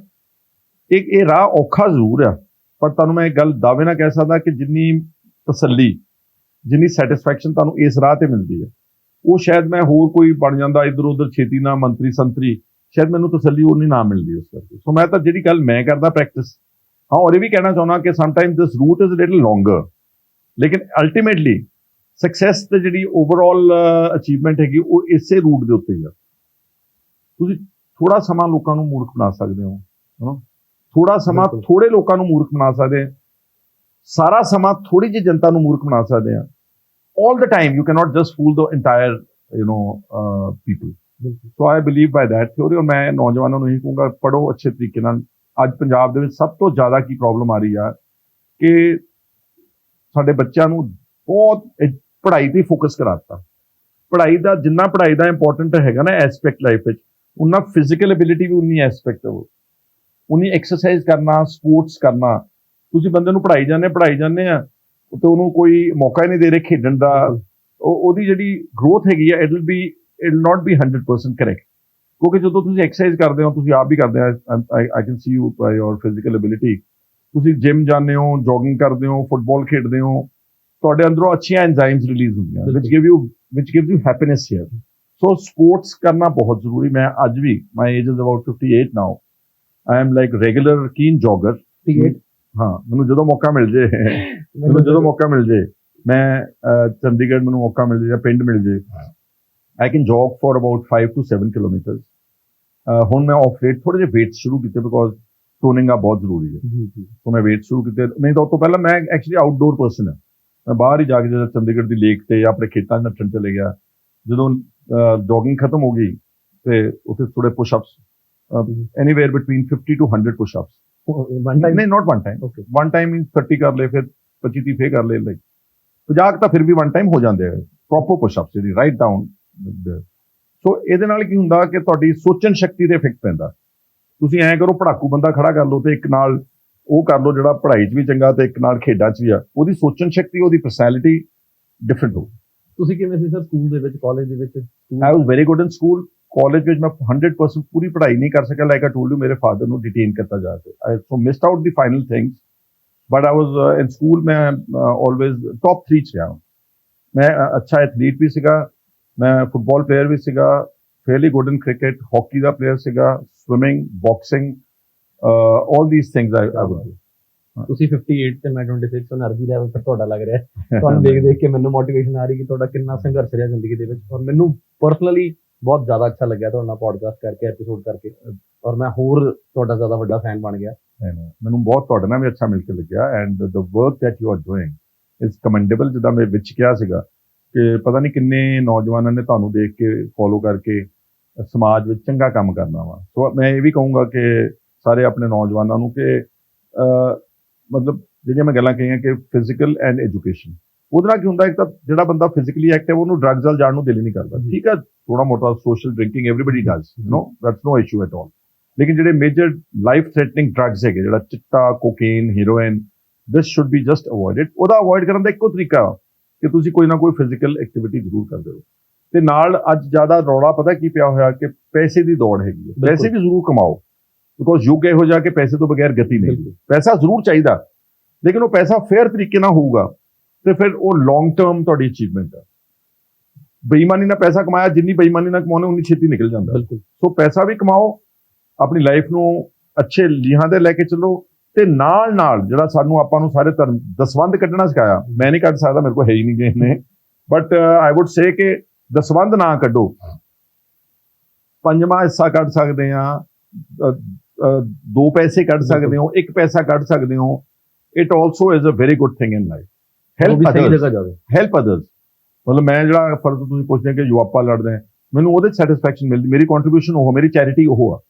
ਸੋ ਸਭ ਨੂੰ ਕੋਈ ਨਾ ਕੋਈ ਜ਼ਿੰਦਗੀ ਦੇ ਵਿੱਚ ਕਿਸੇ ਨਾਲਦੇ ਦੀ, ਗੁਆਂਢੀ ਦੀ, ਕਿਸੇ ਦੋਸਤ ਦੀ, ਕਿਸੇ ਮਜਲੂਮ ਦੀ, ਕਿਸੇ ਬੇਸਹਾਰਾ ਦੀ ਨਾਲ ਵੀ ਮਦਦ ਕਰਨੀ ਚਾਹੀਦੀ। ਬਈ ਬੜਾ ਵੱਡਾ ਮੁੱਦਾ ਇੱਕ ਮਿਸ ਹੋ ਗਿਆ, ਮੈਂ ਦੁਬਾਰਾ ਉਹ ਸਵਾਲ ਰੱਖਣਾ ਚਾਹੁੰਦਾ। ਜਿਹੜਾ ਸਾਡਾ ਐਜੂਕੇਸ਼ਨ ਸਿਸਟਮ ਹੈ, ਤੁਹਾਨੂੰ ਲੱਗਦਾ ਕਿਤੇ ਨਾ ਕਿਤੇ ਚੇਂਜ ਹੋਣਾ ਚਾਹੀਦਾ। ਮੈਨੂੰ ਬੜਾ ਵਧੀਆ ਲੱਗਿਆ ਤੁਸੀਂ ਦੱਸਿਆ ਕਿ ਮਤਲਬ ਜਿਹੜਾ ਬੱਚਾ ਹੈ ਨਾ, ਉਹ ਤੁਸੀਂ ਪੜ੍ਹਾਈ ਵੱਲ ਜ਼ੋਰ ਲਵਾ ਰਹੇ ਹੋ ਕਿ ਬੇਟਾ ਪੜ੍ਹਨਾ, ਤੂੰ ਬਸ ਡਿਗਰੀ ਕਰਨੀ, ਤੂੰ ਟੌਪ ਕਰਨਾ। ਆਪਾਂ ਸ਼ੁਰੂ ਤੋਂ ਸੁਣਦੇ ਆਏ ਛੋਟੇ ਹੁੰਦੇ ਤੋਂ ਕਿ ਹਰ ਬੱਚਾ ਸੇਮ ਨਹੀਂ ਹੈ। ਹਾਂ, ਪਰ ਫਿਰ ਵੀ ਅੱਜ ਮਾਂ-ਬਾਪ ਕੁਝ ਐਸੇ ਨੇ, ਮੈਂ ਸਾਰੇ ਮਾਂ-ਬਾਪ ਦੀ ਗੱਲ ਨਹੀਂ ਕਰ ਰਿਹਾ, ਕੁਝ ਮਾਂ-ਬਾਪ ਐਸੇ ਨੇ ਜਿਹੜੇ, ਤੁਹਾਡੇ ਕਦੀ ਫਾਦਰ ਨੇ ਤੁਹਾਨੂੰ ਕਿਹਾ ਕਿ ਤੂੰ ਆਹੀ ਬਣਨਾ, ਤੁਸੀਂ ਆਹ ਬਣਨਾ? ਨਹੀਂ, ਮੇਰੇ ਫਾਦਰ ਤਾਂ ਬਹੁਤ ਲਿਬਰਲ ਸੀ ਜੀ। ਉਹਨਾਂ ਨੇ ਮੈਨੂੰ ਮਤਲਬ ਮੇਰੇ ਫੈਸਲੇ ਤੇ ਛੱਡਿਆ ਸੀਗਾ। ਮੈਨੂੰ ਕਦੀ ਕਿਹਾ ਕਿ ਤੁਸੀਂ ਕੋਈ ਪ੍ਰੈਸ਼ਰਾਈਜ਼ ਕੀਤਾ।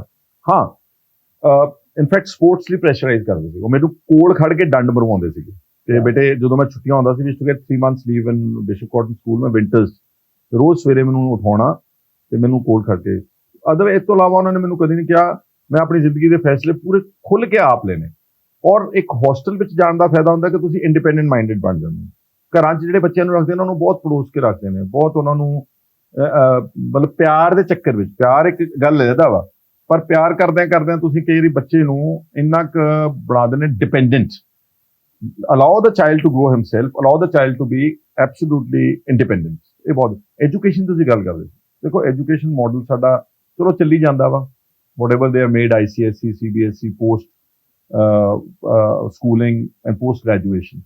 But don't you think ਕਿ practical education ਚਾਹੀਦੀ ਆ ਬਿਲਕੁਲ ਚਾਹੀਦੀ ਤੁਸੀਂ 12ਵੀਂ ਤੱਕ ਰੀਜ਼ਨੇਬਲ ਅੱਛੀ ਪੜ੍ਹਾਈ ਕਰਾਓ ਸਾਰਿਆਂ ਨੂੰ ਫਿਰ ਉੱਥੋਂ ਕੱਢਣ ਲੱਗ ਜਾਓ ਨਿਆਣਿਆਂ ਨੂੰ ਬਿਲਕੁਲ ਕਿੰਨਾ ਇੰਟਰਸਟ ਹੈ ਹਾਂ I mean you ਜੱਜ ਦੀ ਇੰਟਰਸਟ ਕਿ ਆਹ ਬੱਚਾ ਜਿਹੜਾ ਹੈਗਾ ਵਾ ਇਹ ਕੰਪੀਟੀਸ਼ਨ ਜਾ ਸਕਦਾ ਆਹ ਬੱਚਾ ਸਵਿਮਰ ਬਣ ਸਕਦਾ ਆਹ ਬੱਚਾ ਆਰਟਿਸਟ ਬਣ ਸਕਦਾ ਆਹ ਬੱਚਾ ਕੋਈ ਹੋਰ ਪੋਲਿਟਿਕਸ ਵਿੱਚ ਜਾ ਸਕਦਾ ਆਹ ਬੱਚਾ ਡਾਕਟਰ ਬਣ ਸਕਦਾ ਐਂਡ ਅਗਰ ਕਰ ਦੇਣਗੇ ਤੇ ਫਿਰ ਉਹਦੇ ਚ ਆਪਣੇ ਕੋਲ ਪੂਰੇ ਪ੍ਰੋਫੈਸ਼ਨਲ ਪੈਦਾ ਹੋਣਗੇ ਹੁਣ ਆਪਾਂ ਸਾਰੀ ਪੜ੍ਹਾਈ ਸਭ ਨੂੰ ਸਾਰੀ ਕਰਾਈ ਜਾਂਦੇ ਹਾਂ ਬਿਲਕੁਲ ਸਹੀ ਗੱਲ ਔਰ ਪੰਜਾਬ ਦਾ ਤਾਂ ਹੁਣ ਰੌਲਾ ਇਹ ਪੈ ਗਿਆ ਕਿ ਹਾਇਰ ਐਜੂਕੇਸ਼ਨ ਹੀ ਹੈ ਨਹੀਂ ਗੀ ਬਿਲਕੁਲ ਸਾਰੇ ਬੱਚੇ ਤਾਂ ਆਇਲਸ ਦਾ ਕੋਰਸ ਕਰਕੇ ਤੇ ਵਿਦੇਸ਼ਾਂ ਜਾ ਰਹੇ ਨੇ where is the higher education ਪਹਿਲਾਂ ਕਿਸੇ ਵੇਲੇ ਬੱਚੇ ਪੇਰੈਂਟਸ ਆਪਣੇ ਬੱਚਿਆਂ ਨੂੰ ਡਾਕਟਰ ਜਾਂ ਬਣਾਉਣਾ ਚਾਹੁੰਦੇ ਸੀ ਇੰਜੀਨੀਅਰ ਹੁਣ ਤੁਸੀਂ ਸਾਰੇ ਕਰੋਗੇ ਸਾਰੇ ਸ਼ਹਿਰਾਂ 'ਚ ਮਤਲਬ ਮਾਨਸਾ ਬਠਿੰਡਾ ਵਰਗੇ ਸ਼ਹਿਰਾਂ 'ਚ ਵੀ ਆਇਲਸ ਸੈਂਟਰ ਖੁੱਲ ਗਏ ਨੇ ਬਿਲਕੁਲ 12ਵੀਂ ਕਰਦੇ ਨੇ ਕੋਰਸ ਕਰਾਉਂਦੇ ਨੇ 25 ਲੱਖ ਜੇਬ ਵਿੱਚ ਪਾਉਂਦੇ ਨੇ ਚੱਲ Canada so this also needs to be I mean to be taught to them ਕਿ there are other fields and other ਉਹਦੇ ਉੱਥੇ ਗਵਰਨਮੈਂਟ ਦਾ ਰੋਲ ਆਉਂਦਾ ਅਗਰ ਚਾਹੇ ਤਾਂ ਲੋਕਾਂ ਨੂੰ એનર્ਜੀ ਚੈਨਲਾਈਜ਼ ਕਰ ਸਕਦਾ ਕੋਈ ਇੱਕ ਲੀਡਰ ਦਾ ਨਾਮ ਬਾਈ ਐਸੇ ਜਿਹੜੇ ਤੁਹਾਡੇ ਆਪੋਜੀਸ਼ਨ ਹੋਣ ਪਰ ਤੁਹਾਨੂੰ ਪਸੰਦ ਹੋਣ ਜਿਨ੍ਹਾਂ ਦੀ ਆਈਡੀਓਲੋਜੀ ਜਾਂ ਜਿਹਨਾਂ ਦੇ ਮੁੱਦੇ ਮੈਨੂੰ ਅਗਰ ਮੈਂ ਲੈਟਸ ਚਲੋ ਪੰਜਾਬ ਦੀ ਤਾਂ ਕੀ ਕਹਿੰਦੇ ਆਪਣੇ ਭਰਾ ਹੀ ਨੇ ਸਾਰੇ ਮੈਨੂੰ ਇਮਰਾਨ ਖਾਨ ਬਹੁਤ ਪਸੰਦ ਹੈ ਸੁਪਰ ਕਿਆ ਬਾਤ is a very truthful person ਉਹਦੀ ਪਹਿਲਾਂ ਪਰਸਨੈਲਿਟੀ ਦੇਖੋ ਜੀ ਤੁਸੀਂ ਫਿਰ ਉਹਦੇ ਗੱਲ ਕਰਨ ਦਾ ਲਹਿਜਾ ਦੇਖੋ ਜੀ ਫਿਰ ਉਹਦੀ ਨਿਡਰਤਾ ਦੇਖੋ ਤੁਸੀਂ ਕਿੱਡੇ ਵੱਡੇ ਸਿਸਟਮ ਫੌਜ ਨਾਲ ਲੜ ਰਿਹਾ ਉੱਥੇ ਬਿਲਕੁਲ ਸਾਰੀਆਂ ਕੋਟਾਂ ਕਚਹਿਰੀਆਂ ਉਹਦੇ ਉਲਟ ਲੋਕ ਨਾਲ ਨੇ ਸੋ ਲਾਈਕਵਾਈਜ਼ ਦੇਰ ਵਾਜ਼ ਅਨਦਰ ਬਰਮਾ ਦੀ ਲੀਡਰ ਸੀਗੀ ਸੂ ਕੀ ਉਹ ਫੌਜ ਨਾਲ ਲੜਦੀ ਰਹੀ ਉਹਨੂੰ ਉੱਥੇ ਫੌਜ ਦਾ ਨਾਮ ਕੀ ਸੀਗਾ ਮੈਂ ਨਾਮ ਭੁੱਲ ਰਿਹਾ ਉਹਨੂੰ ਉੱਥੇ ਬਹੁਤ ਕਈ ਸਾਲ ਜੇਲ੍ਹ ਵਿੱਚ ਰੱਖਿਆ ਨੈਲਸਨ ਮੰਡੇਲਾ ਜਿਹੜਾ ਤੁਹਾਡਾ ਸੀਗਾ ਮਿਸਟਰ ਓਬਾਮਾ ਜਿਹੜਾ ਪ੍ਰੈਜ਼ੀਡੈਂਟ ਰਹੇ ਨੇ ਦੇਖੋ ਤੁਸੀਂ ਉਹਦੀ ਇੰਟੈਲੈਕਟ ਲੈਵਲ ਦੇਖੋ ਸੋ ਇੱਦਾਂ ਮੈਂ ਕਹਿੰਦਾ ਕਿ ਇੰਡੀਆ 'ਚ ਵੀ ਤੇ ਪੰਜਾਬ ਦੇ ਵਿੱਚ ਵੀ ਬਹੁਤ ਅੱਛੇ ਲੀਡਰਸ ਨੇ there is no dearth of good leadership ਪਰ ਇਹ ਹੈਗਾ ਕਿ ਉਹਨਾਂ ਨੂੰ ਵਿਚਾਰਿਆਂ ਨੂੰ ਆਉਣ ਨਹੀਂ ਦਿੰਦੇ ਮਨੀ ਬੈਗਸ ਆ ਜਾਂਦੇ ਮੋਰੇ ਜਿਹੜੇ ਚੰਗੇ ਬੰਦੇ ਨੇ ਉਹ ਪਿੱਛੇ ਰਹਿ ਜਾਂਦੇ ਨੇ ਇਹ ਰੌਲਾ ਚਲੋ ਥੈਂਕ ਯੂ ਸਰ ਤੁਸੀਂ ਇੰਨਾ ਟਾਈਮ ਦਿੱਤਾ welcome thank God you bless you hope so ਕਿ ਤੁਹਾਨੂੰ ਸੁਣਨ ਵਾਲਾ ਨੂੰ ਬਹੁਤ ਵਧੀਆ ਲੱਗਿਆ ਹੋਊਗਾ ਮੈਨੂੰ ਆਡੀਅנס ਦਾ ਨਹੀਂ ਪਤਾ ਪਰ ਮੈਨੂੰ ਬਹੁਤ ਵਧੀਆ ਲੱਗਿਆ ਮੈਨੂੰ ਲੱਗਿਆ ਹੀ ਨਹੀਂ ਕਿ ਰਿਕਾਰਡ ਹੋ ਰਿਹਾ ਕੈਮਰੇ ਚੱਲ ਰਹੇ ਹਾਂ ਆਪਾਂ ਪਹਿਲੀ ਗੱਲ ਕੀਤੀ ਪਹਿਲੀ ਵਾਰੀ ਆਪਾਂ ਮਿਲੇ ਹਾਂ ਪਹਿਲੀ ਵਾਰੀ ਇੰਨੀ ਗੱਲਬਾਤ ਹੋਈ ਤੇ ਬੜਾ ਵਧੀਆ ਲੱਗਿਆ ਤੋ ਪਰਮਾਤਮਾ ਸਰ ਤੁਹਾਨੂੰ ਇਦਾਂ ਹੀ ਪੰਜਾਬ ਦੇ ਹੱਕਾਂ ਲਈ ਤੁਸੀਂ ਲੜਦੇ ਰਹੋ ਔਰ ਸਾਡੀ ਵਰਗੀ ਯੂਥ ਕਿਉਂਕਿ ਮੈਂ ਜਦੋਂ ਵੀ ਕਿਸੇ ਨੂੰ ਸੁਣਦਾ ਪੋਲੀਟੀਸ਼ੀਅਨ ਨੂੰ ਜ਼ਿਆਦਾਤਰ ਕੀ ਹੁੰਦਾ ਬਸ ਉਹੀ ਚਾਰ ਗੱਲਾਂ ਰਟੀਆਂ ਹੁੰਦੀਆਂ ਤੇ ਗਾਲਾਂ ਕੱਢਦੀਆਂ ਪਰ ਤੁਸੀਂ ਜਦੋਂ ਬੋਲਦੇ ਹੋ ਇੰਨੇ ਕੁ ਤੱਥਾਂ ਨਾਲ ਬੋਲਦੇ ਹੋ ਸੁਣਨ ਵਾਲਾ ਬੰਦਾ ਵੀ ਮੇਰੇ ਵਰਗਾ ਸਮਝਦਾ ਹੈ ਗੱਲ ਨੂੰ ਕਿ ਕਿੱਥੇ ਖੈਰਾ ਸਾਹਿਬ ਨੇ ਮਤਲਬ ਵਧੀਆ ਨਾ ਉਸ ਤੋਂ ਬਾਅਦ ਭਾਵੇਂ ਤੁਹਾਡੇ ਉਲਟ 50 ਖਬਰਾਂ ਚੱਲੀ ਜਾਣ ਕਈ ਵਾਰ ਤੁਸੀਂ ਮੁੱਦਾ ਚੱਕਦੇ ਹੋ ਉਸ ਤੋਂ ਬਾਅਦ ਤੁਹਾਡੇ ਉਲਟ ਖਬਰਾਂ ਚੱਲ ਜਾਂਦੀਆਂ ਵੀ ਮੈਂ ਸਮਝਦਾ ਤੇ ਬੜਾ ਵਧੀਆ ਲੱਗਿਆ ਸਰ ਅੱਜ ਥੈਂਕ ਯੂ ਹੋਪ ਸੋ ਤੁਸੀਂ ਵੀ ਇੰਜੋਏ ਕੀਤਾ ਹੋਊਗਾ ਤੇ ਜੇ ਕੋਈ ਹੋਰ ਸਵਾਲ ਜਵਾਬ ਰਹਿ ਗਏ ਹੋਏ ਤਾਂ ਮੈਂ ਦੁਬਾਰਾ ਟਾਈਮ ਲੈ ਕੇ ਸਰ ਨਾਲ ਫਿਰ ਬੈਠੂੰਗਾ ਮੈਨੂੰ ਅੱਜ ਬਹੁਤ ਥੈਂਕ ਯੂ